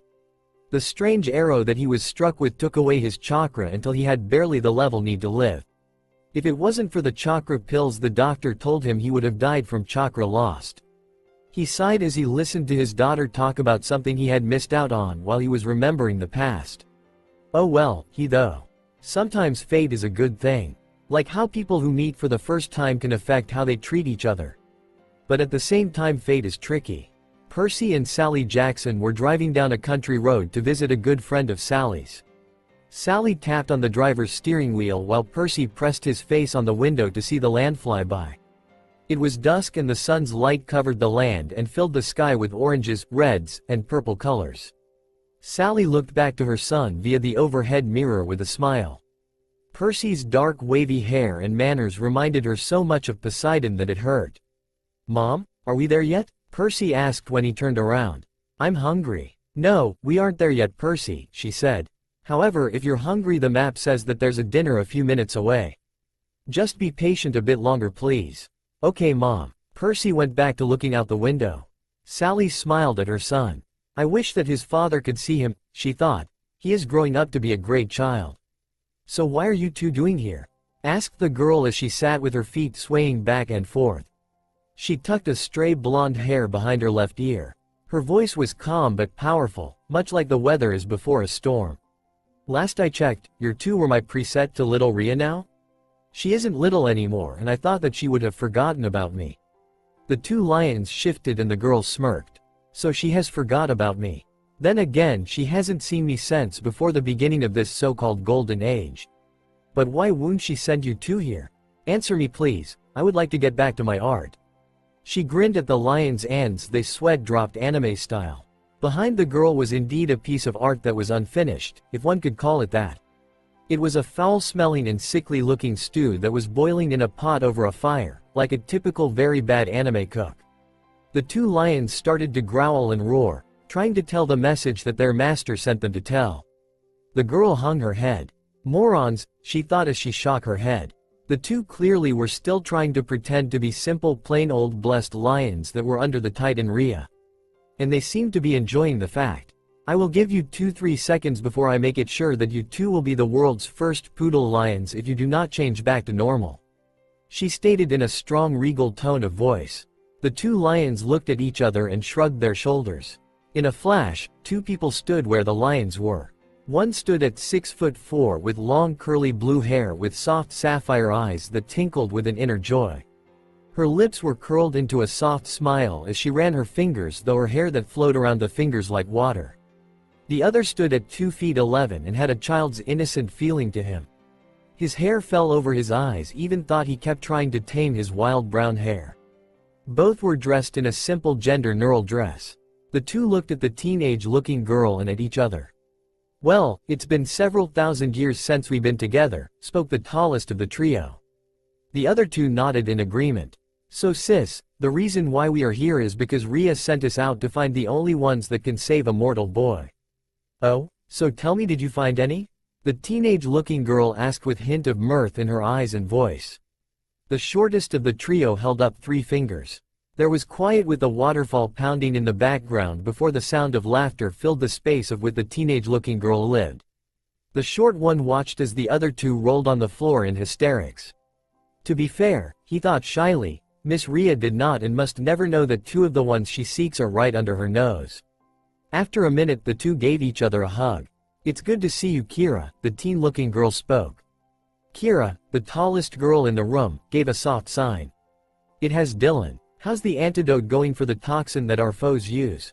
Almost done. It needs to be tested out first for any side effects, but I am sure that it can reverse the effects of the toxic if digested within several hours.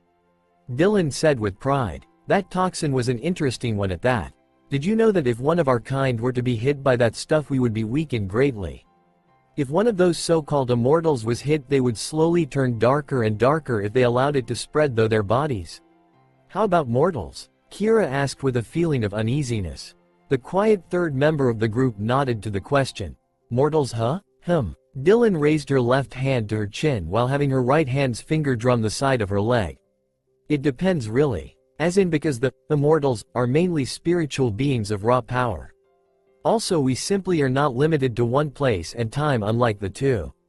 Mortals that have strong will can fight of the toxin for a few hours, but in the end all mortals, without outside help, start to fall into the darkness of their own beings. Why do you ask? Because the one that Rhea once healed is fighting that toxin even as we speak. As soon as the words had left Kira's mouth, Dylan sprang into action. She quickly raced to the pot. She quickly started to check the temp of whatever that was cooking. Shit, I was hoping to do a control test, but it seems that the enemy has forced my hand. She swore as she lifted the pot up with one hand. She then started to pour the stuff that was in the pot into a small beaker. The quietest of the trio and Kira watched as the liquid was poured into the last drop. As it left the pot, it changed from a disgusting glop into a silver-like color that glowed within red light. I thought that the stuff was almost done. Kira whispered to the unnamed person. The person shrugged and started to whistle like a bird while having the hands to make a bunch of slashes and swipes to answer her. Kira rolled her eyes at the answer she was given. Yes, I do realize that she could have meant anything from a minute to a week. An harsh slash and a wobble like a songbird came from the mouth of the unnamed person. The person pointed at Dylan and clicked his tongue twice, then made a hissing sound followed by a stomp. Kira rolled her eyes. I see that she is racing around grasping things. She has to come with us, and her reaction to what I said must mean that Naruto is in more trouble than we thought. Yes, he is. Kira almost jumped at the sound of Dylan's voice behind her. Kira turned around to see Dylan standing behind her with a smirk on her face. An immortal or a one-of-out kind can fight of the toxin, giving time and energy. For a mortal, it is a death sentence due to its affect. Kira and you too, brat. The quiet one seemed to crack a grin from the otherwise blank face. Should remember that mortals aren't mostly spiritual beings, they are flesh and blood. That means that Naruto's soul is damaged and mortals cannot heal their souls fast enough to repair the damage the toxin causes. What sort of damage? The sort that turns men into monsters. Dylan took one last look around to see if she had everything. Before we leave, I should bring my apprentice along so that he can learn some more about healing. In order to do so, you two need to go back into lion form. A wobble and a tongue click showed that the quiet one was okay. Kira just nodded. In a flash both were lions again. The two followed Dylan outside to the other side of the falls. Dylan raised her hands and gave a series of claps. As soon as the last one rang forth the sound of hooves came. The two lions, Kira and the quiet person, looked at each other. GT out of the way. All three of them dodged as a blur raced by them, only to crash into the side of the rock wall. A white equestrian coat was the lower body with the four legs spread out. Where the head of a horse should be there was the torso of a young boy with brown eyes that were glazed over from the force of the crash. The upper body was folded back on the horse part showing the crater on the wall where he had hit. It was a young centaur and the two that did not know who it was just stared at the sight. Dylan just sighed. When will he learn not to go so fast on a slick surface? She thought as she shook her head. That's Chiron, my apprentice in the art of swordplay. In case you are wondering his age, he is around 9 years old. Dylan said as she looked at his prone form. Perhaps I should have you two help out by saying I found you two and seeing that you were hungry, plus how he is clearly unable to stop on a dime. I think tricking him into thinking that you are going to eat him would be good motivation to pay more attention. Also, I already warned him I would, so it would be funny. The lions looked at each other and shrugged their shoulders. I'm done repeating their names. Dylan grinned and cleared her throat. The centaur awoke after he heard Dylan clear her throat. Chiron reporting for whatever you need, Lady Dylan. He spoke in a rush. He then stuck a pose with his right thumb up with his arm extended while his left hand was at his left hip. He stood just under 4 feet and had a training sword tied to his back sheath. His eyes seemed to sparkle as the mist of the waterfall covered the air behind him. The two lions stared and thought, who the heck is this guy, is he okay? Chiron looked at the two lions and his face turned pale. I'm sorry my lady, don't let them eat me. He screeched as he tried to as much room as possible from the lions as he could in the narrow area that the pathway allowed. On the outside Dylan's face was one of a perfect poker face reliving nothing. On the inside she was enjoying watching Chiron sweat bullets as one of her siblings had some saliva start to drip from her lips. Kira. Chiron, I thought I said that you were to know when and where you should start slowing down. Now, little Rhea has summoned me and I want you to come to watch and assist me. Is that crumbs from one of my cookies on your face? No, Chiron squeaked out. Dylan narrowed her eyes. Fine then. I hope that you are on your best behavior, for as recall Rhea is still neural towards you. I think that she has yet to forgive your father's affair with Philra. It would be best not to remind her of that information, yes? Yes. Good boy. Now we must get to Ray's location in the next hour or else the person that she asks me to save is lost. You two, Dylan pointed to the lions. Find and bring Calypso. I will need her help, and tell her to bring some moonflower nectar so I can contain the toxin. Chiron watched as the two lions nod and disappear. He gulped as Dylan turned her gaze to him. Chiron shivered as she grinned. Now Chiron, she started. Chiron backed away. He did not want what was about to befall him. Dylan's look said otherwise. He shivered as her shadow fell over him. Mercy. Konoha. Tsunade looked at the various ninja that stood at attention before her. Earlier tonight an unknown party broke into Naruto's apartment. Hinata was taken to the hospital after when she had discovered the party of foreigners. Anko and Yugo here invested Naruto's apartment already. The enemy force is around 12 strong, all armed with bows and arrows plus hunting knives. It is unknown what kind of jutsu they use, if there are more of them, and how they escaped. It is known however that they are connected somehow to Naruto's disappearance. A dark-haired young man lit a cigarette and took a breath in.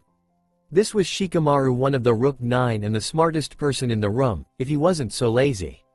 Troublesome. There are too many unknowns for any safe plays, and ouch. He rubbed the spot where his soon-to-be wedded hit him with her warfan. Tanari looked at him and raised a brow. You going to cry again, baby? She spoke in a teasing tone and manner like one to a child or puppy. Shikamaru shook his head. Good boy. You are so whipped, Shikamaru. Teased Kiba as he scratched his ninja dog's head behind the ears. Akamaru's tail started to wag as Kiba's fingers hit the sweet spot on his head. Kiba looked at the Hokage and cracked a smile. Don't worry, Tsunade. I bet I can find Naruto before sunrise. This not a time to be a braggart, Kiba, said a young man in an overcoat, Shino. The village is protected by a detection barrier that extends around the village and beyond the walls for 75 meters. Also, after the attack that Pain did, the barrier was upgraded so that anyone that was trying to break in would be knocked out for the Anbu to pick up. This means whoever took Naruto was able to be undetected for over several hours without anyone noticing, plus being able to leave without a trace. This means either our security was compromised by a traitor or the unknowns were in the village for several years without anyone noticing. Like someone like Kabuto? He was spy that was unnoticed for over several years. Suggested a pink-haired woman, Sakura. Kakashi shook his head. I don't think so. Kabuto was a citizen of the Leaf that, as we were told by Orochimaru, suffered from an identification crisis of who he was after spent so many years as a spy for Konoha. That's why spies are sent into the field for only a few years at a time to prevent what happened to Kabuto. Tsunade took a breath in. I do not believe that there is a traitor. However, I am having several Anbu squads on alert and having those that have reason to have Naruto kidnapped, killed, or mind-wiped brought in. That is if. Ino frowned. If what? The rest of the Rookie 9, Kakashi, Anko, Yugo, Hana, the hidden Anbu, and Shizune paid close attention as a looking of something fled across Tsunade's face. Tsunade made several hand signs and the group of ninja nodded. Tsunade got up out of her chair and walked over to the mantle where the portraits of the past Hokages were. What I am about to show you all is a class SSS secret that must never be told to Naruto or anyone outside of this room. I never knew of this information about Naruto until I became the Kage. Hiruzen Sarutobi made sure that only a Hokage could get this information, and it was only after going through several of his notes did I learn of the location of the most guarded secrets of the village. And Naruto. Tsunade quickly put on her robe and hat. She then turned the portrait of her grandfather to the right 39 degrees. Then she pushed back an inch so that it was at a tilt. Finally she pushed down on both the second and fourth Hokage's portrait. As she pushed down, a low rumbling was heard. The group of ninja watched as a series of seals spread like wildfire across the room. The 4 Anbu guards leapt from their hidden alcoves to stand by the group. Everyone in the room watched as the seals raced across every surface. Kakashi and the rest of the former and active Anbu were stunned at the massive seal complex. Tsunade paid no mind to this. She was more focused at the task at hand. As soon as the portraits were all the way into the mantle, she quickly grabbed the third's pick and brought it down so that the portrait was face down. Sighing, she walked over to the front of her desk. She bit her thumb and traced the symbol of fire. As soon as she was done, a scroll popped out. Grabbing it, she turned to the ninja in her office. Read this. It was Sakura that took the scroll from Lady Tsunade. She opened it and her eyes went wide. Is this? Yes. What is it, Sakura? Inquired Kakashi. Sakura handed the scroll over so that he could read, visibly shaken to the core. His eyes went wide and one could feel his shock as his hands started to tremble. That is impossible. I am afraid that the scroll is telling the truth. Naruto, as of the attack that happened when he was 4, has been wearing a seal that has been limiting all of his skill, and why? If he was to learn of this, Naruto would, no matter how much time has passed or his bonds, attack and destroy Konoha and all the inhabitants of the Land of Fire. His cousin is another matter, as she isn't in the village except for the rarest of times. If she was to learn, we could have her assassinated. But if Naruto were to die. Those that have read the scroll nodded. As the rest read the scroll, they also agreed that Naruto was to never learn of the contents inside the scroll. And it was information that used in the wrong hands could destroy the nations and Naruto's family history. But now the question was, why did the third or Tsunade burn the scroll? However, before anyone could ask, alarms went off all around the village. The past. Zoe was trying to calm Naruto's body while Ria was trying to wrap up his midsection. Red energy was leaking from a symbol on his stomach. At another time one could call it a work of art. Now it glowed green with a jagged line going through it. The red energy was leaking from that cut and to Ray's and Zoe's eyes. It seemed to be trying to heal the wound. However, the wound was lined with a blackish-green glow that was eating up the red energy. That and the green was spreading over Naruto's body in a distinct pattern. Ria and Zoe did not know it, but the green was tracing Naruto's chakra pathways. It was slow going, but at the rate it was going, Naruto had an hour and some odd minutes to live. The green was eating at the network like it was oil feeding a fire. And it burned at Naruto's flesh. Ria had summoned a bed of ice for Naruto to lie on, but it had melted in minutes from the heat. Zoe swiped some sweat off her brow. Lady Rhea, you must leave.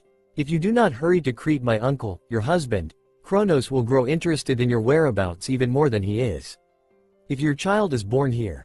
I know. Rhea snapped at Zoe. Zoe became silent as the enraged Titaness hovered over her. The only reason Rhea did not do any more than snap at Zoe was because she was more worried about her choices. Naruto reminded her so much of her other children. He had the warm feeling like Hestia and a feeling like nature similar to Demeter. A sense of honor that reminded her of Hades. Plus the feeling of restlessness similar to Poseidon. He did not have anything similar to Hera, other than a powerful battle prowess that Hera had shown when Kronos tried to eat her. Kronos still had several chipped teeth. But Naruto wasn't her child. In fact, in the time Rhea had met him to now, she could see that Naruto was just a mother's longing for her children. I'm sorry, Zoe. I just am tired from all that has happened to me over the past several decades. That is all right, milady. Rhea looked at Zoe with a blank face before turning away.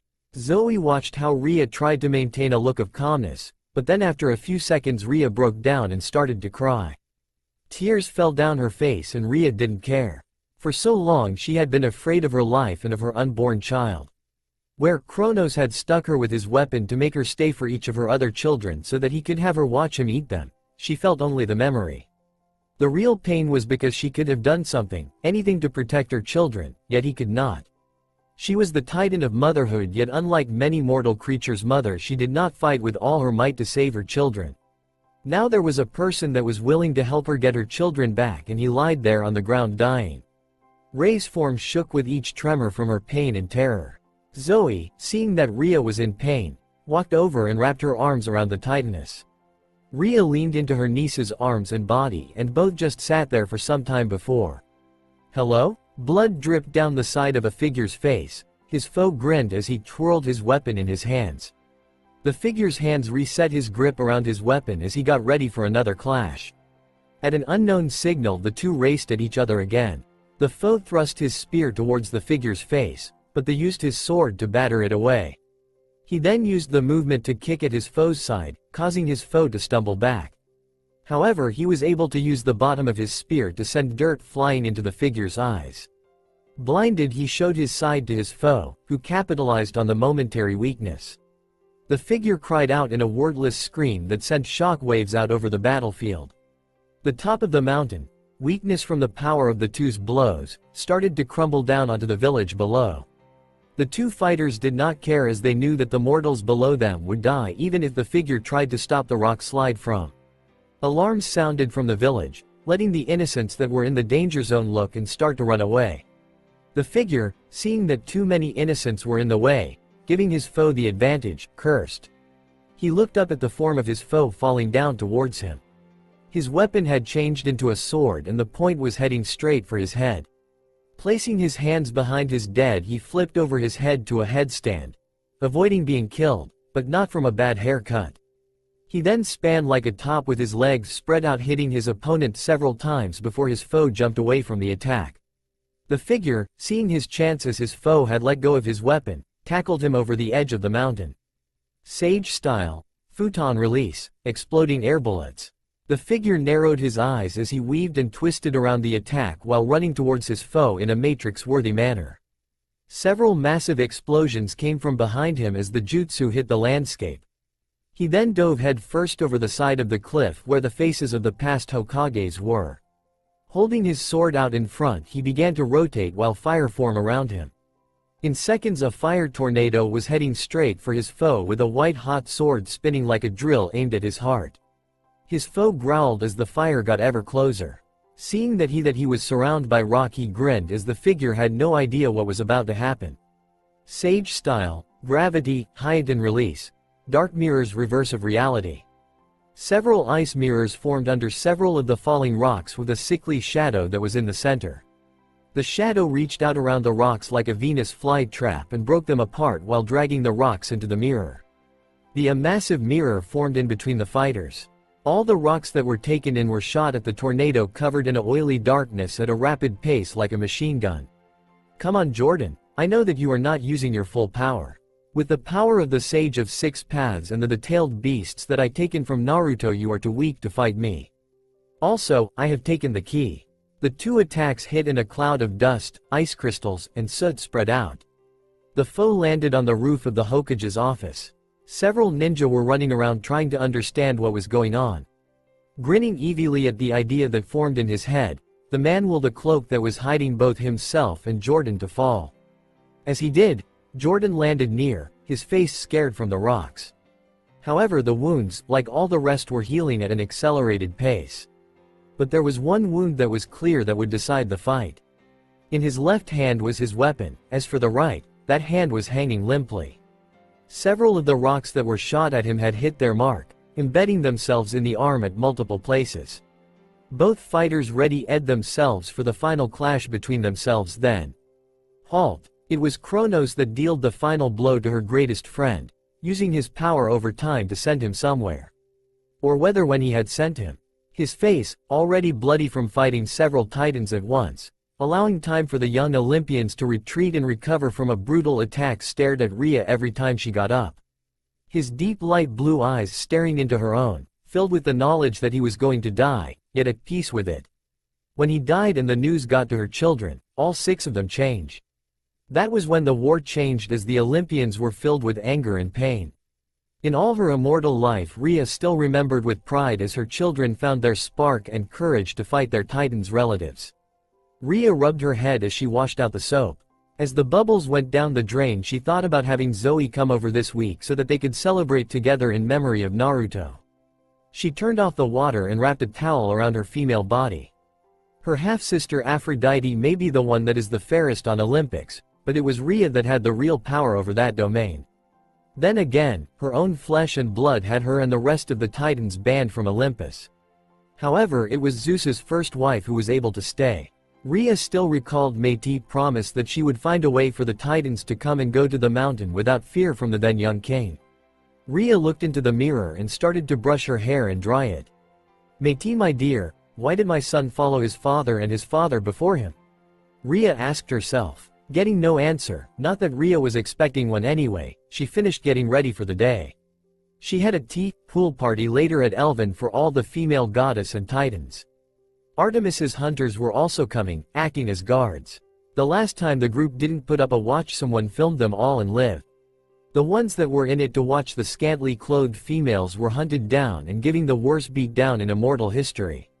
There was only a few Immortal males that did know about the party but were spared from the female wrath.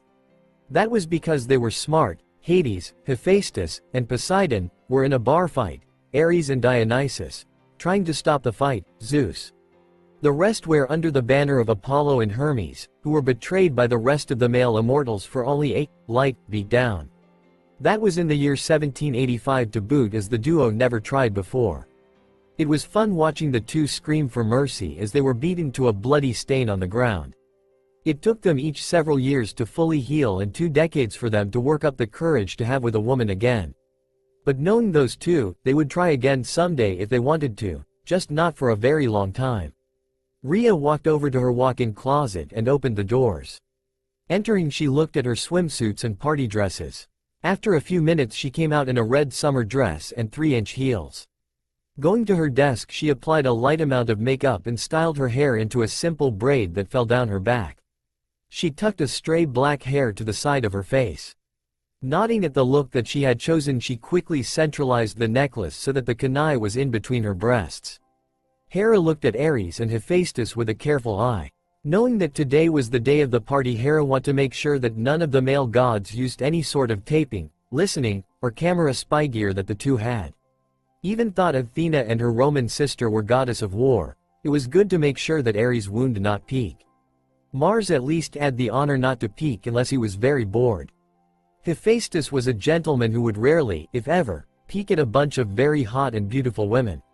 "I need to use an centralized EMP. Why?" Hera rolled her eyes to Ares' question. She knew that he knew what she meant, but at times it seemed that he loved to play stupid. As the god of war, Ares had full knowledge of warfare and some tactics, just not as well versed as Athena. He just preferred finding new ways to kill or hurt people in war instead of the finer tactics. However, he was hot-headed compared to his cool-headed sisters, whom both fought battles with an open mind instead of brute strength. Because today is the day Ria is having her female-only party and wants to make sure that no one peeks or records any of the ladies and girls there. I know that Hepir turned off his security cameras in that area to his main viewer and memory banks to his computer. Several of Artemis's hunters are going to be using the secondary control room to monitor the area where the party is. The EMP is to make sure that any electronic recording device is taken offline. You do know that I need to cover up the wire's security and everything you ladies would be using so that it doesn't short out. Hephaestus with an uninterested yawn. And that would take several hours that are not there. Plus, Athena and I. Sorta. Dismantled the EMP. What? We were working on a project and we needed the parts.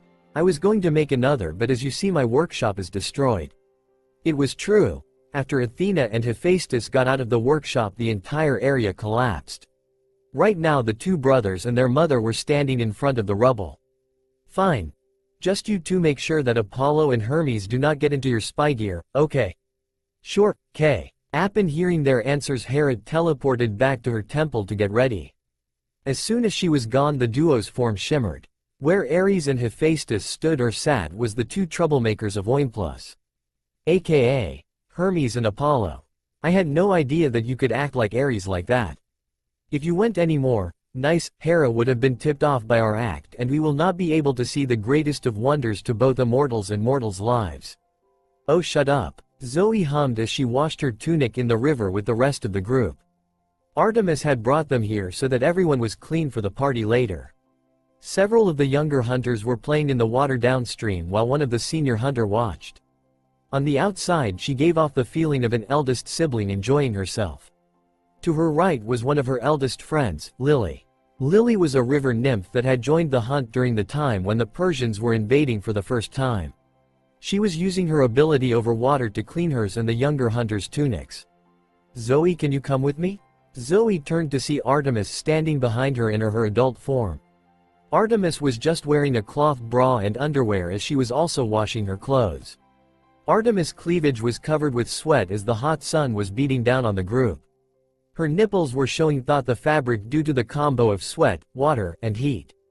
Apollo was not in his chariot again, most likely chasing a mortal woman again, Zoe mused as she got up. Zoe followed the goddess to an area a distance away from the group. As Zoe followed Artemis, she thought back to the mission that sent them to Naruto's universe. It was only 17 years prior that Ria and herself got the news on his whereabouts. Ria then had to call in a few favors and convince Artemis to go collect the mail. It was only a month age where those going were able to cross over to that realm. Zoe recalled that the world was nice, with all those trees in the land of fire. And the things that lived in the woods were things she had never seen. They had landed in a river from a 30-foot drop, so the start wasn't fun, but the rest of the trip made it up. All of the group's skill was needed, as trying to sneak into a village where 90% of the inhabitants were trained in arts of stealth and the art forms of lying. The feeling of the place put Artemis and the rest of the hunters on edge. It was like in Spartan or Rome, but with all the soldiers as demigods. But with all those guards, it was easy to sneak in with a bit of the mist and luck. For some reason, the mist was not as effective on these mortals as the ones that lived nowadays. Those two, Azumo Kamizuki and Katetsu Higane, were some of the easier to get past. They were falling asleep, so the mist worked faster and easier, to be fair. So Zoe, started Artemis, shaking Zoe from her thoughts. Why is it that you and Ria have to this Naruto person? My lady? Zoe replied questionably. Artemis sat down on a fallen tree and gave a signal so that Zoe knew it was okay to speak to her freely. Artemis knew that Zoe was so uptight at times. But right now was not time if she wanted Zoe to talk. If it was because of the failing of finding the target or something else, it was best if Zoe opened up so that she could help her. I mean, why is it after so many years of boy hating you are the first to go find a boy? Even if as a favor to Ria you would have been one to stay behind unless I asked for you personally. Then there's the fact you grabbed a jumpsuit of his. While it sated Ray's anger from the failing of not finding him and us not sticking around to find him. My lady, what is the point that thee wish to make? Point is, Zoe, I want to know if you have feelings for this boy and in what way. Artemis looked at Zoe with a mixture of concern and of friendship. Over the years she had formed an almost mother-daughter relationship with Zoe, as she was the eldest in the hunter. Over the course of the years, many of the first hunters either killed, left the hunt due to injuries too grave to heal and asked to die, or fell to that stupid love-smitten goddess and her son powers. The last was rare, thank the fates, as the duo usually did it when angered and took a long time to plan out. Then again there were a few hunters that changed over to become attendants of Vesta, Hestia's Roman form. Artemis did not mind that as much as those hunters were the ones that lost things that were important to the hunt but were still able to tend to the hearth. Her Roman form also did not mind this, as the arrangement between the goddess allowed the crippled hunters to keep their immortality while staying virgins. Venus, Aphrodite's Roman form, did not like it, but she was smart to know not to tempt maidens under Vesta's care. My relationship with the boy is one of friendship and comradeship, my lady. I knew him before the brat of Zeus tricked me and broke my heart and trust of most males. Naruto was and still is, I hope, a good person. Yes, he had his moments, but overall he's someone that I trust with my life. Zoe took a deep breath. Artemis was going to go haywire when she heard the next part. Should I tell her or should I wait? Then again she may ask, so how did you two meet anyway? Darn it. Are the fates against me today for some reason, or is it because Lady Nemesis want to balance the scale or something? Arg, why me? Why now? Well, I better answer before Artemis goes stir crazy. Zoe opened her mouth and knew that Artemis was not going to be seeing Naruto in a good light in a few seconds. We first met near the time of Zeus' birth. I was shadowing Lady Rhea and Naruto was her bodyguard, traveling partner. He thought I was an enemy and attacked me. Then Zoe spoke quickly and so softly so that Artemis didn't hear.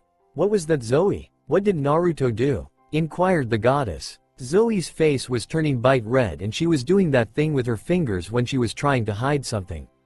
After being with Apollo and Hermes for so long, Artemis was very strong in knowing if someone was hiding something. He used an attack to disable me. The thing is, the attack robbed me of all my robe and underwear. He what? Artemis yelled out. Zoe gulped as the air filled with the goddess' anger. Artemis was very protective of maidens and her hunters. Her brother was also someone that she held dear, even thought he drove her crazy at times with her flirting with hunters. Zoe realized that if she did not explain, Artemis would maim or hunt the boy. My lady, let me finish. Artemis's rage cooled and Zoe relaxed. He stopped attacking me and kept his eyes off my form. He offered to fix my robe, which he did, all without looking at my body. However, before that he was knocked out from seeing my bare chest via and bloody nose. And I got to stomp on his balls several times for good measure as well. I also tried to cut off his balls with my old sword, but Rhea put a stop to that. Yet you two are friends? Yes, my lady. We agreed to start over from the beginning, and after spending time with him I can say he is a good person. Then there was never mind, it is not for me to tell. For any more, could you please ask Rhea? Artemis nodded and Zoe went to telling her goddess about Naruto. How he was an idiot at times, yet in battle his personality changed to one of a warrior of the highest caliber. Come on, we need to get ready for the party. Artemis smiled at her lieutenant as they rose. We wouldn't want to be late. Also, thanks for telling me about Naruto. I still am unsure about him, but I will not turn him into an animal or shoot him when I first meet him. If I do anyway. Of course, and thanks. My lady. A lone figure sat in the shadows in a dark room working at a desk. On the right side was the dangerous of foes known to mortals and immortals. Like a hydra, every time one cuts into it more comes back. And worse, if you burn it, it only means that you need to more of the blasted thing. Yes, this enemy is the foe called paperwork. Defeater of penmanship, killer of fun and play, the bane of those who are in position of power, and no matter what one does, there is always more of the cursed stuff. On the left was a few photo frames, a half-eaten sandwich, and a mini-computer.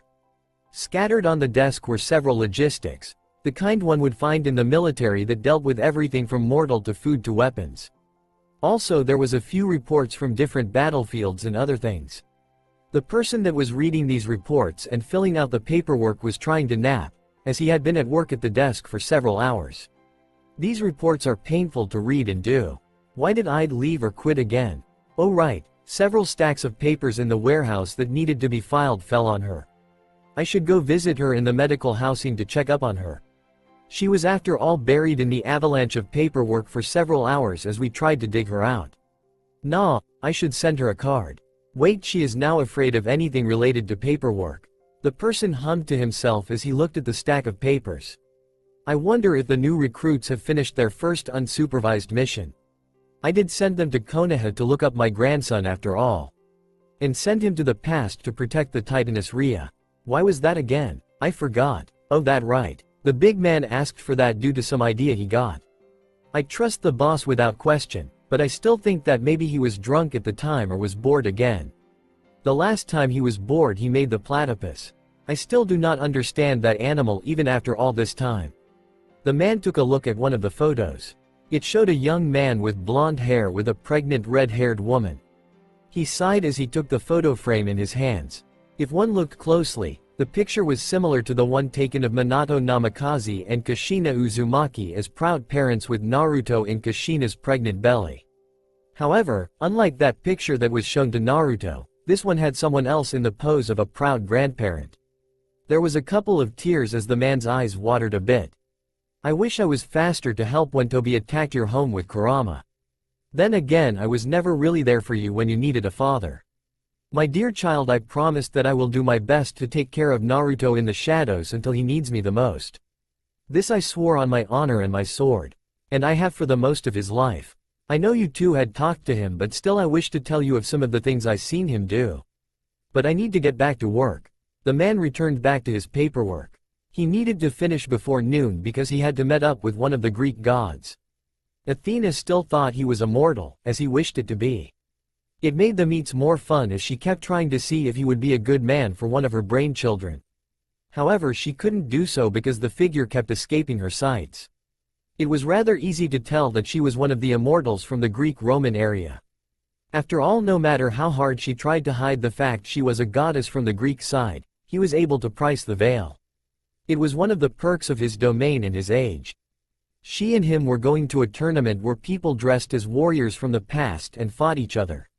This year the warriors were to be Greek and she and him were going to be fighting in it. Then again she was adamant about going. The man groaned as he thought about the looks that she was sending him. At least they weren't as bad as the looks Artemis sent him. Artemis just kept sending the look of an hungry wolf and he was the rare prime steak. At least they do not know as of yet that the other is after me as well. He thought as a headache started to form. The man's thoughts were interrupted as a knock came from the door. Commander, I have the report from the mission you gave out for the rookies plus several other mission reports. Come in then. A woman walked in a purple combat dress. Her combat boots, heels clicked on the floor as she walked to the desk where the man sat. Twin swords were on her back and a dagger on the inside of each boot, heels. Her hair shimmered as the light hit it, showing the blues and greens highlights of her dark hair that was in a bun. Ah, General Alexandra. How's your day? The woman smiled. Good sir. Training for the new soldiers has started today. Class number 2465 AD and class number 649 HGF have been deployed to the places where the LTs can separated them into their platoons. Anyway, the spies in the Norse realm say that as of right now there is a hidden threat that our spies were able to find. It seems someone is trying to start the Ragnarok. Our forces have intercepted and destroyed those behind it without Odin's notice. There is no change in the majority of the religions around the globe, the universe and Muli-verse. Give me the however. However, the enemy had intercepted Naruto before Jordan and his partner could get there. But they were able to send him to the past. Artemis and her hunters did come and left after stirring up the hornet's nest. The duo are still there and should be withdrawn soon. Oh, and Hestia wants to know how the ones in #B3 are doing. To the first accepted. Have them return as soon as they get the order. As for Hestia's request, I was going to check up on them right now. Now I need to go and get ready for my not date with Athena. That girl still thinks that I am a perfect candidate for a husband, I swear. Of course, sir. The man stood in front of a wall marked #B3. He reached up and pressed the part of the wall where it was marked. A rumbling sound similar to a thunderstorm over an ocean was heard as the stores slide by each other to form a doorway. The man stepped though and into a room with 15 tubes in a crested moon. He frowned as he looked at them with rage. Not it was in them, but why the figures were in them. Inside were humans, demigods to be more correct, but not just any demigods. These were the children of the big three, both Roman and Greek. Born before the gods got their great prophecy but younger than 16. All had different ages than each other. There was a son of Hades and twins of Pluto, boy and girl. The boy was 14 and the twins were barely 2. There was 2 pairs of Zeus's kids, all girls the same age, 8. A son of Jupiter age 6. Then there was a daughter and son of Neptune, ages 14 and 12 in that order. Then there was the triples of Poseidon, all girls aged at 13.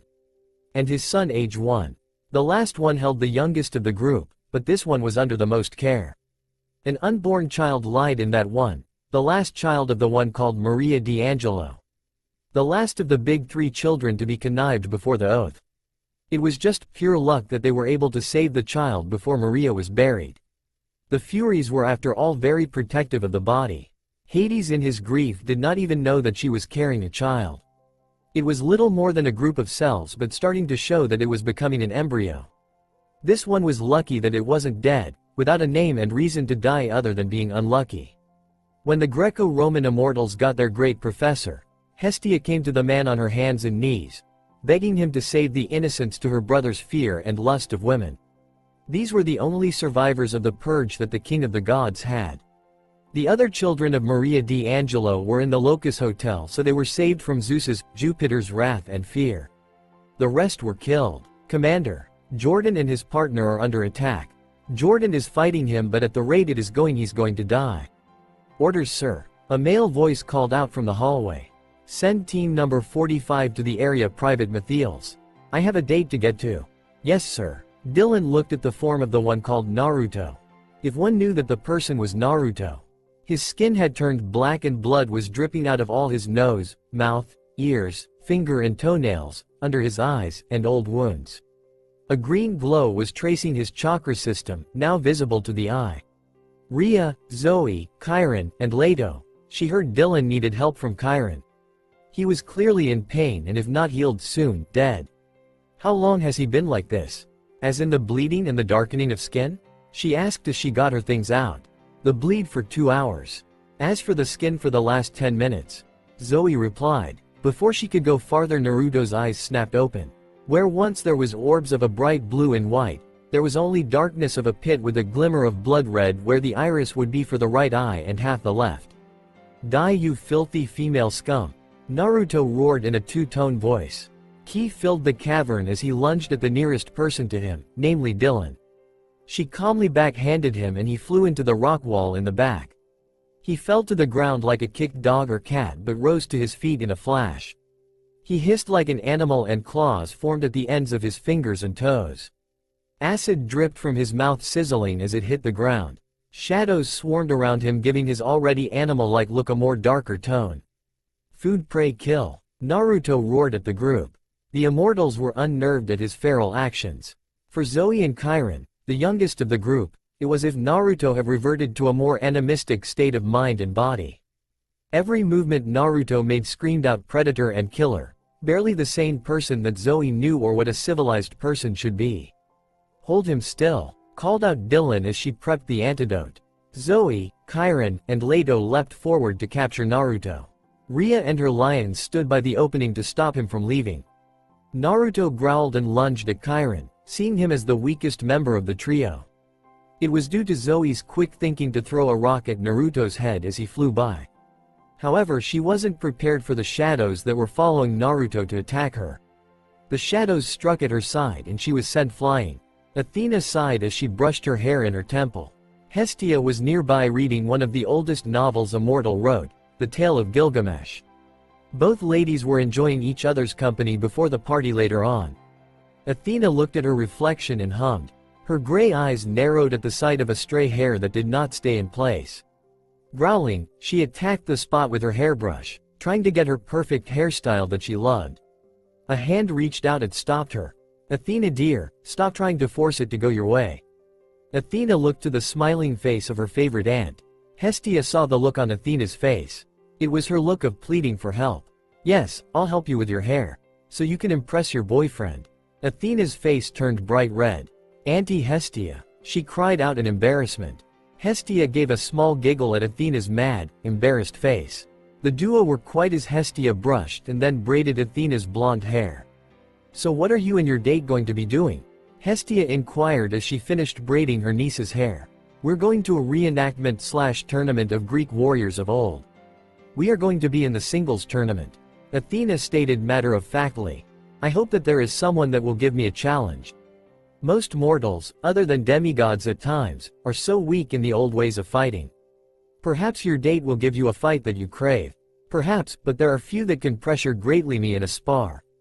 My old friend Pallas, Nike, Artemis, and that person. Athena growled out the last word in a hiss. Hestia rolled her eyes, knowing of who Athena meant. I still remember his sword to my throat and my symbol of power in his other hand also at my throat. When I see him again I will beat him into the ground. Hestia shook her head as Athena began going on a tangent, saying how she would make him beg to her or about making him wear a collar while she led him with a leash. A dark foreboding cloud hovered over Athena as she thought of all the things she would do to get back at the one that had defeated her on the battlefield. Should I tell her? Hestia thought as Athena started to crackle insanely. Maybe not. A shiver went up a man's back as he waited in his car.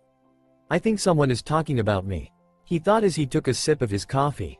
He took a look at his phone when it started to buzz. So what is the report on the condition of my nieces and nephews? He quickly texted back. They're all still in the green. However, yes? It needs a mother or it will die. I understand. I will see what I can do. Be careful today. I did not mean to, but she is in a foul mood right now. I kinda reminded her of her defeat by your hands. Oh, and she wants to collar you and have you lick her feet after she captures you if she finds you. The man smiled as he laughed. I understand, Hess. Text you later. Kay, she will be leaving in a few seconds. The man resat in his seat as he thought over what Hestia said. He brushed his blonde bangs back with one of his hands. His deep ocean or late-night sky-blue eyes looked at the Empire State Building. Or rather towards the top where Olympus was. It was so tempting to go up there and given the baby Zuzetta a swift kick to the balls. But Master said not to. Sorry, I'm late, Agent Smith. A gray-eyed woman said as she entered the car and sat down in the passenger side. She flashed him a smile. I was just finishing up some paperwork in the office. I hope I didn't keep you waiting? No, I wasn't here for long. And please, call me Mr. Smith. Athena looked at Mr. Smith and gave him a teasing smile. Hey, no, trying to get me to go easy on you, Tia. You know I do not hold back for anyone unless they ask. I do remember. Athena looked at John as he drove to the park where the event was. Her thoughts went over all the facts that she could find about him so that she could have an advantage over him in the tournament. She did it to everyone so she wasn't stalking Smith. All she got was that Smith was around 21 years of age, an ex-military operative with honorable discharge after a bomb wiped out his unit and destroyed his balls with Shapel. Twin parallel scars ran down his back as well as markings from being tortured by the bombers before rescued. But it was the lack of information that was driving Athena crazy. No data about where he was trained, where he lived, or even when the bombing happened. He had no social security card info or any sort of job. It was as if he had appeared out of nowhere. It was a mystery and Athena wanted to find out what made Smith tick. And she was going to use everything she knew to get it. The man shuddered. Athena glared at her opponent as they circled each other. Even thought that this event was for fun. It was insulting to her as a war goddess what her foe was wearing. It wasn't even worth being called armor. Even Ares would be insulted because it was almost clothing than armor. Behind her helmet she smirked as her foe flinched each time his eyes fell upon her shield. Even thought it was covered heavily by the mist. Aegis was still strong enough to cause fear to her foe. The ref dropped the flag. Begin. The man raced forward her with a cry. Athena waited. 10 feet. 5, 3. As soon as he was almost on her she twirled around, slamming her shield onto the side of his face. Several teeth went flying and he fell like a sack of potatoes. As he started to rise she nailed him in the chest with a kick. He was out after that. Winner in 10 seconds flat, Tia. Athena waved as she waked off the platform and took a seat in the competitor's box. As she went down John's name was called. She grabbed his arm as he passed her.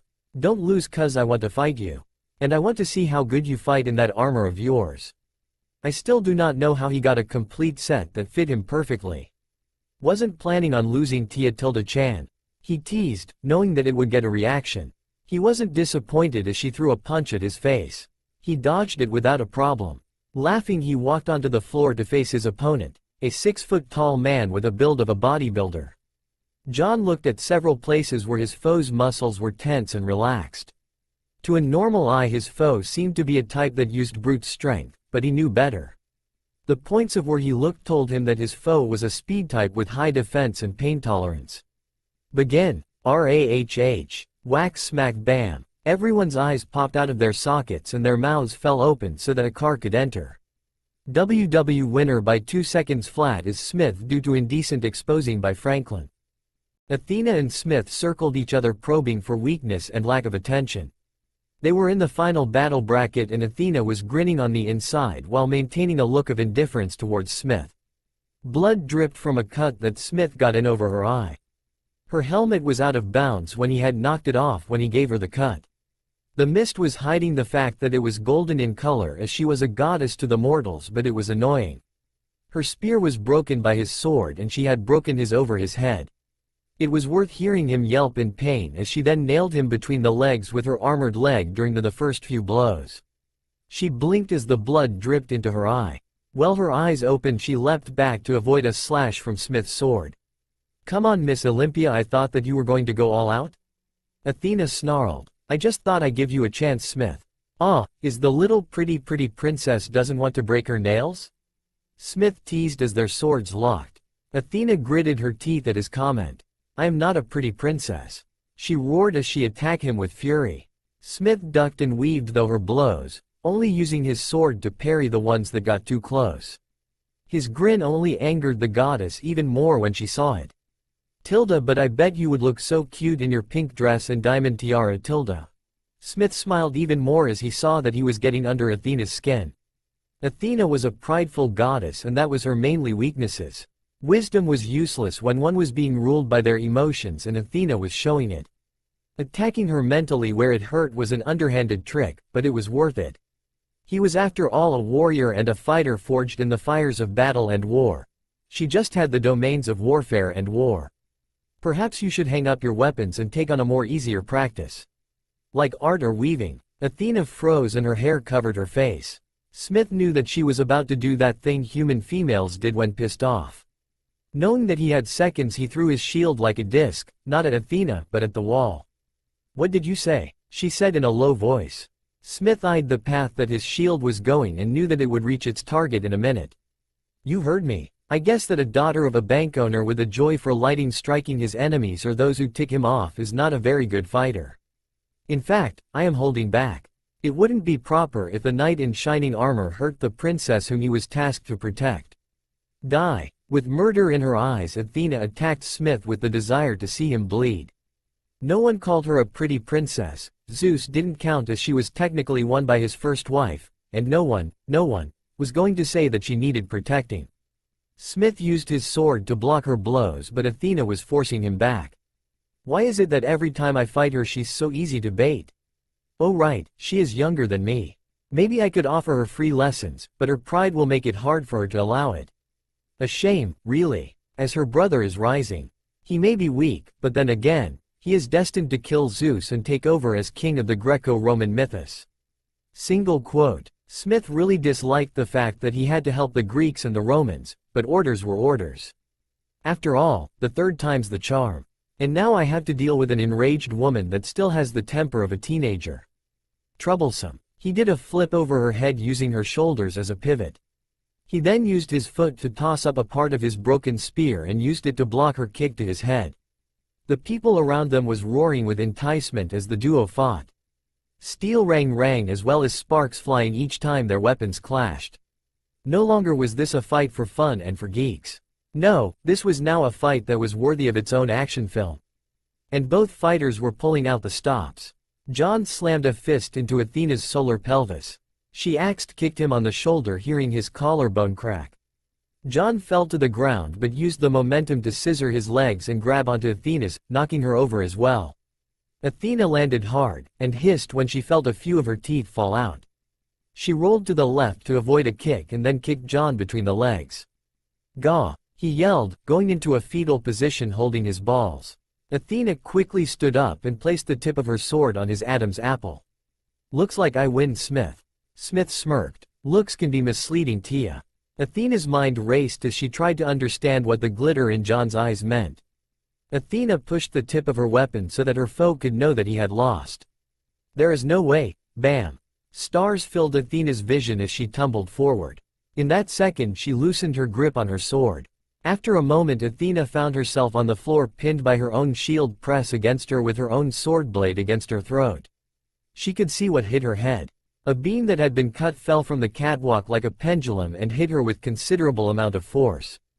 If it wasn't for the fact she was immortal she could have died. I win. Winner of the tournament is Mr. Smith. You are making me tense. You cheated. I should have won, not you. It's not my fault you let your hubris get in the way. I saw a weakness and I used it to my ability. No trick to it. In war or in battle one must do what is mortally right as well as try to end it as soon as possible for the sake of everyone else. Athena was now quiet as she thought up a response to what Smith said. She was runner-up in the tournament but was mad on how she had lost. The duo were heading to Athena's favorite place in Manhattan, an ice cream shop near a library on the riverside. For some reason Athena was uneasy and it wasn't because she was mad at Smith. No, it was like the calm before a battle. It was at a stop did it happen. Two black SUVs with black-tinted windows rolled up on either side of the vehicle the duo were in. Athena didn't think of it much as the ones her side seemed like a family on a vacation. The other one had SWAT team members in the front so she thought that they were heading to do a job or leaving from one. The female driving the family SUV gave Athena a wave while the kids that she could see ducked under the window. Tia, if you hear a gunshot take over. Huh? Bam bam bam bam bam. Athena ducked as the SUVs opened fire with. Her hand brushed against the dashboard as she grabbed the steering wheel. The past, an. Last time here until a later date.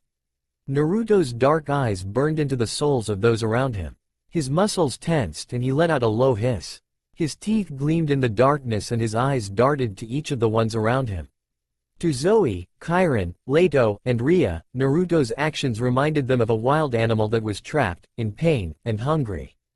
Chiron held his sword in both hands with the point pointed to the upper left of his body. Leato stood a bit behind him to the left with an arrow notched and ready to fly at any second. Zoe stood towards Chiron's left with her sword at her side for a fast draw. Ria stood behind Leato with two short swords in either hand ready to join the fight in any moment.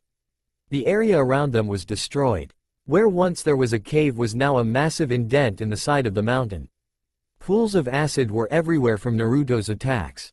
Rei's lions were bleeding from a series of blows to the head that Naruto gave them. Dylan stood next to the group with the antidote that would cure Naruto's condition. However, in order for it to be effective it needed to be injected into his blood or swallowed. Which right now both weren't options. How's everyone holding up? Leato asked as she kept her eyes on Naruto. Everyone gave a quick grunt at her words. Where's Calypso? Asked Ria. Calypso was nearby she knew, but only Dylan knew what she was up to. Dylan flipped her hair over her head out of the way of her face. She's growing the moonlace. See how the shadows are clinging to him? The pollen from the moonlace will dispel them, stunning him for a few seconds. That will be our chance to hold him down and give him the antidote. Naruto, in his state of mind, did not like the words that were about him, tensed. I think she should hurry up. I feel like a prime piece of meat and he's a starved predator. Chiron stated as he stood uneasily. Naruto, are you there? Zoe asked softly. Naruto snapped his jaw and pawed the ground. Come on Naruto, we have your medicine and you need to let us help you. They group watched as Naruto seemed to be fighting himself over his actions. The shadows around his face peeled back with a slurping sound and his eyes returned to normal. Zoe? He spoke softly, in pain and confliction. Help me, please. I will. Do you need to take some medicine? Can you control yourself so that we can help you? She lies to you. She means to kill you to protect herself. Look into her eyes. There's fear in them. Just like the villagers that hurt us. Shut up. Naruto roared in his mind and out loud. His body froze up, giving time for Leato to get in close to knock him out. Well, that was anticlimactic. Ria deadpanned. I thought that we were about to have to fight against the clock, get our asses kicked, and at the last second save him. Dylan smiled. Well, we could wake him up, but I doubt that he would be willing to trust us after knocking him out. We better tie him up. I feel like someone dosed me in lava and cooked me. Naruto groaned as he awoke. He grimaced as the light from the morning sun filled his vision. What happened? I removed the lingering poison that was turning you into little more than a monster. Naruto looked to his left and hissed as pain roared from his spine. A hand was placed on his lower back and the pain slowly disappeared. The after effects of almost become your own darkness is painful, especially for own with your blood. My blood? Naruto watched as a teenage-like female walked into his line of sight. What about my blood? The girl giggled in a way that seemed to make the light brighter. You have the blood of a powerful greatest warrior in your veins. Not much, but enough to say that he was your grandfather or grandmother. Also, one of your parents must have been immortal because I sensed some of their power in you. Now why is that? I do not know. I never knew my parents personally and there is no record of where my father came from other than he was an war orphan and my mother was said to be from the village of Whirlpools. And who are you? My name is Dylan. Not that you will remember, young one. Now can you answer this question? What is it? Why do you have a seal on you? Not the one on your stomach, but under the bone that jets out to protect the spine where it meets the skull. Huh? I take it that you don't know?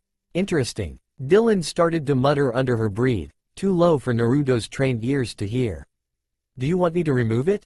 Is that safe? I mean, neither of us know why it is there. It is a limiting seal. It degrades everything the one it is placed onto. Speed, strength, motor and fine motor control, memories, agility, the ability to retain and store information. You name it, it has been degraded. It seems that after the poison entered your body it started to break, letting you gain your full potential again. However, it also shows that someone made sure that you also had loyalty to the extreme to the one that placed the seal and to whoever that person told you. Naruto thought about it. He spoke with a low voice, do it. Nodding, Dylan went over to him. This will hurt, a lot. Naruto screamed as a burning sensation raced through his body. His body and mind felt like someone was ripping him apart and putting him together. Then the memories came back. Flashback 1. Naruto raced rooftop to rooftop fleeing from the angry genin that shouted mean things to him. His 3-year-old mind did not understand the words coming from the boy's mouth, but the tone and the thing that was covering his chest and side of his head was glaring at him with pure hatred and want. He had told the old man that several of the ninja had things on them but the old man waved him away. Naruto even told Gigi that he had one growing on him but the old man threw him out of his office. Then this big person started to chase him after Naruto said that he was a bad person. The thing on the boy told the genin to kill Naruto and he would gain power and influence from the village. Naruto ducked as the boy shot some fireballs at him. Naruto narrowed his eyes and jumped from the roof to the pile of poo that was being carted out of the village. The genin didn't see where Naruto hid and left, frustrated. Naruto watched him leave with sadness in his heart.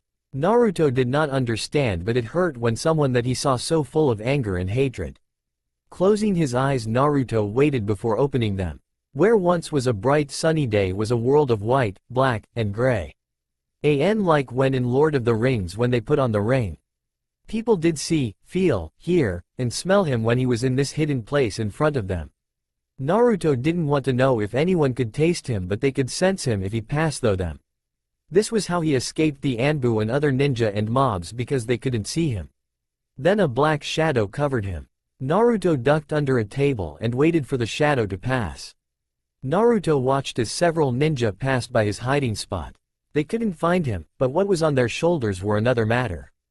They looked like evil cupids with a snake-like face. They sat on the shoulders of the ninja and just kept on whispering into the ninja's ear. They have seen Naruto here before but more or less left him alone. The ninja disappeared around a corner and Naruto raced away towards the place he used as home for the last week. Racing through the streets, Naruto reached training ground 44. Leaping over the gate with writing on it, he raced inside. He then climbed a tree to the top and lay down on the top branch and fell asleep, but not before returning to the normal world. Hi there, are you doing? Naruto looked up to the sky to no one. I wish I could show you the view from here. The green goes on and on. For me, I am trying to tell the Hokage that there is something wrong with a lot of people. More and more they are gaining these dark things on them. Naruto waited for an reply. The light seemed to flicker around him and a gentle breeze brushed his skin like a paintbrush. Naruto nodded like he got a reply. Okay, thanks for talking with me. End flashback part 1. Naruto was never one to dream about much. When he did, it was about ramen or the war. But right now it was different. He dreamt that he was in a cavern with several others fighting shadows. To his left there was a boy with a glowing bronze sword and with black hair. He was shouting something to a blonde-haired girl who was on the ground, with a shadow about to stab her with a dagger. To his left was a boy with curly black hair with a sledgehammer. He was using fire to fight his enemy, but his foe was using fire as well. Naruto's dream body did a backflip to avoid being hit by a sword. When he was in the air, he watched as a girl with a sliver glow around her shot sliver-tipped arrows at her foe, but the shadow blocked using a shield. Naruto slashed with a sword and was blocked by his unknown foe. No matter how hard he tried, his dream self would not look at his foe. It was as if there was something blocking him from seeing its face. Naruto jumped as a blast of lightning nearly roasted him. His dream self shouted something to a blonde-haired guy, who was exchanging blows with his enemy, while shooting bolts of lightning. He heard a cry of pain and stole a glance towards the girl on the ground, now sporting a bleeding dangling arm, clearly useless. The shadow seemed to be smiling and enjoying her cries of suffering. The boy with the strange bronze sword seemed to be in anger and was trying to reach the girl, but his foe wouldn't allow him. A girl with a golden spear ran and slammed the butt of it on the enemy of the blonde, making her fall. Her own foe, however, swept her off her feet. But she rolled and jabbed her spear in its direction. He wanted to see more, but he was being pushed back by his foe. No matter what he tried, his foe countered. He was tired, and his muscles shook with every blow. His opponent, however, wasn't. Naruto overextended a thrust and his foe capitalized on it. He gasped as the blade slid through his ribs. It was then a flash of fire crossed over his and his foe's head. Did he see its face? The shadow spoke one word that sent chills down his spine. However, before Naruto could, a feminine voice echoed throughout the cavern area. Naruto. It's time to wake up, Naruto. 5 more minutes. Naruto turned over in his sleep. He felt so safe and warm and comfy. Why should he wake up? More sleep, he thought as he fell into his dreams. It's been far too long, Naruto. Either you wake up or I will make you. Don't care. Naruto muttered. The voice sighed and Naruto heard the sound of someone walking away. Splash. Ah! Naruto screamed as he flew out of the bed he was in at speeds of at least March 1st. He landed on his feet shivering. The bucket of near-frozen water landed on his head and he grunted from the shock. I did say get up. And I did say please several times. Naruto lifted the bucket so he could see the speaker. She stood at 5 feet 6 with curly, straight red hair that shone with an inner light. 2 twin tanto knife swords were strapped to her sides of 42 centimeters in length. She wore a distinctively feminine samurai armor. A strange symbol was drawn on her shoulder pads. Who are you? He asked. Names have power, young one. She smiled as she talked in a clipped voice like one who is following a script. You might call me General, it is a shorter version of my name after all. Now there's some clothes in the restroom for you after you take a shower. A meal will be prepared and your host will expect you in the garden at 9 sharp. Okay. Naruto said as General led him to the restroom. The warm water that rushed over him felt strange.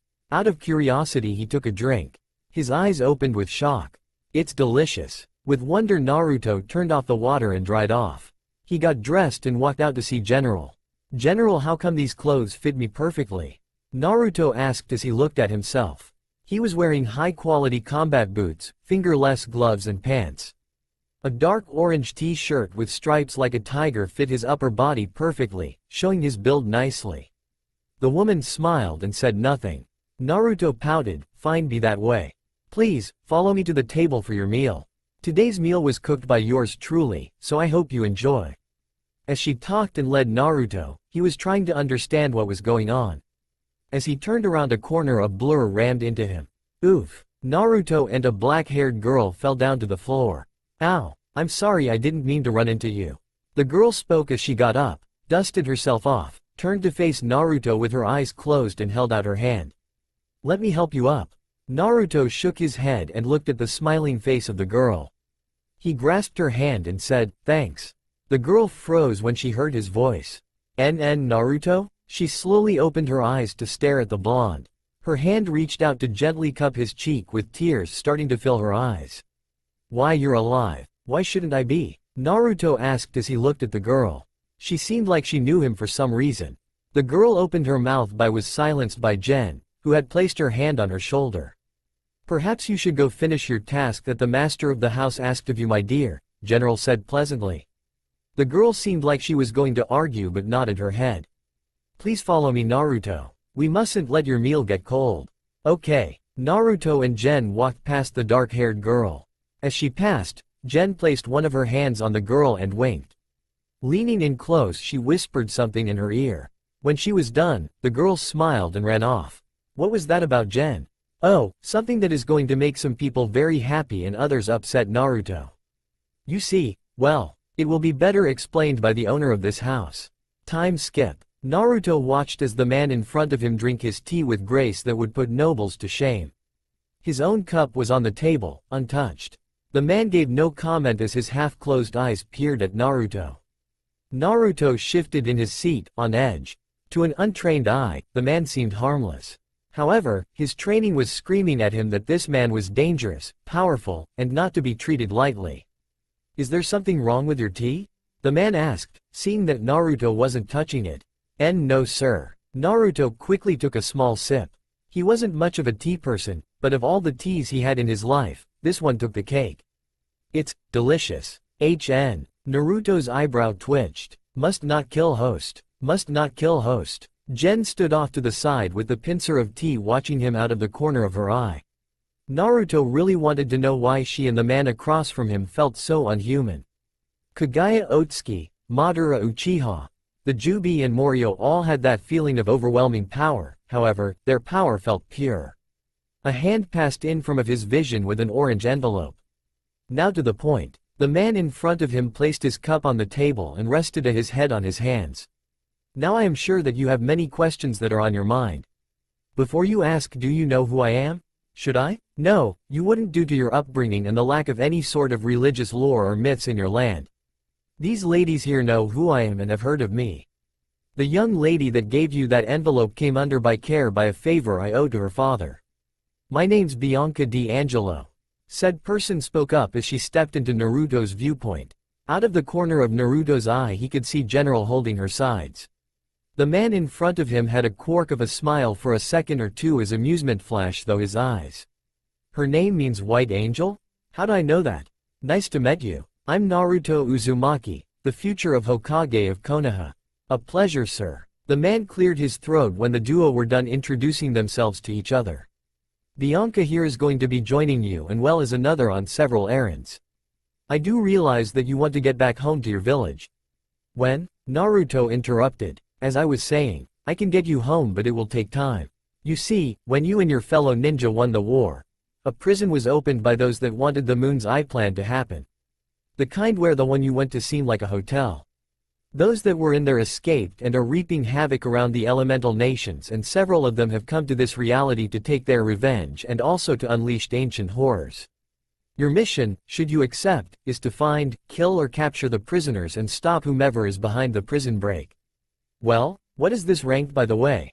"An SS ranked by your standards. However, you and your team will be properly armed and trained to hand yourselves. But be warned, those that you are going to face are the worst of scum. Now let us enjoy this weather." Naruto looked at the man and realized something. "By the way, what is your name anyway?" The man only smiled and sipped his tea. Zoe Nightshade was on the ground with her back against the wall. Her heart was racing in her chest. "Am I ready for this? It has been years since I last saw him and he didn't even recognize me? Did he forget about me? Gah, get a grip on yourself. You're not a child of that vile love goddess. What would Artemis say? But I'm not a hunter anymore and I am not alive. Are you alright, Zoe?" Zoe turned her head to see General standing nearby. "If I say no, will you leave me alone? My dear, we both know that you will never be the same. Death does that to people, also time." Zoe barked out a hoarse bark of laughter at Jen's attempt to help her. If Artemis was like a mother to Zoe, Jen was like a grandmother to her. She may seem in her late 20s, but she was older than the Titans themselves. "Naruto will be glad to see you again. Just as my sister before she took your place in the sky so that you could have a second chance at life." Look, I know that for most of your time as an immortal you spent it massively disliking males that you didn't know. However, Naruto did take a special place in your heart before you met Zap Happy's son. You are going to be working with him as well, so as it stands you should get to know him again. Thanks, I think. Child, I have been around for so long that I can only give you the clues that can lead you to the right path. I cannot give you a sure answer. After all, I have no prior experience with relationships, only from what I have seen. Zoe looked at General as she walked away, leaving her to her thoughts. Again, boy. Defend yourself. Stay away from me, you maniac. Naruto yelped as he avoided being beheaded by the strange man. He had decided to see where Naruto's hand-to-hand and weapon skills were. Naruto had thought initially that the man would be a pushover even if he was without chakra. Big mistake. The man had been beating Naruto black and blue for the past 10 minutes, all without moving from his spot. To add salt to the wounds, he was reading a book that when Naruto got close to read the title he wondered if the man was pulling his leg. At least it's not porn, Naruto mused as he looked at the man's book of Crime and Punishment. It is in Russian in case you were wondering why it took so long to find out the title. The man spoke as he twirled his sword. Naruto idly wondered how he had gotten the sword. Now try again. That last attack was with little thought of a plan and had the makings of a berserker. A true warrior while in combat uses his surroundings and never stops moving. I know that. Naruto grumbled as he spat out a mouth full of dirt and grass. The man raised his brows. Really? I thought that you were the type to rush into form plans by doing, not thinking. You fight with a limited set of skills and moves, making it up for you endurance, pain tolerates, overly powered chakra attacks, and sheer luck. The sarcasm didn't fly past Naruto. He growled as the Ma went on. It would be in your best interest to not use luck and known moves all the time. You need to. Shut up. Naruto raced forward to give the man a fist to the fast, but the man simply step-sided the blow, let go of his weapon, grabbed Naruto's head with his freed hand and slammed it into the ground. He then sat on Naruto and but the young man in a simple submission move. Do you want to continue this? I have all the time in existence to do so, boy. Or you can heed my words and learn. I will take that as a yes. It isn't your fault that you race forward into combat. I have that problem as well as we. Well, better let someone else explain. In any case, instead of attacking someone, try to defend yourself or defend something that is worth fighting for. Why? The abilities that were unlocked are activated in combat while you, or me, are defending something. I am a defender, Naruto. I do fight offensively, but only in the name of my master, in defense of someone who is deemed to be protected by my master, and for my family. When you were in the 4th Shinobi War you felt as if the world was slightly different. Yay, I saw that everyone was moving slower than what they should be for one. Also I had an easier time making plans too. Naruto looked into the monk's eyes. Quote. Yes, Naruto? Why do I have the feeling that you are going to drop something the size of Konoha on me later?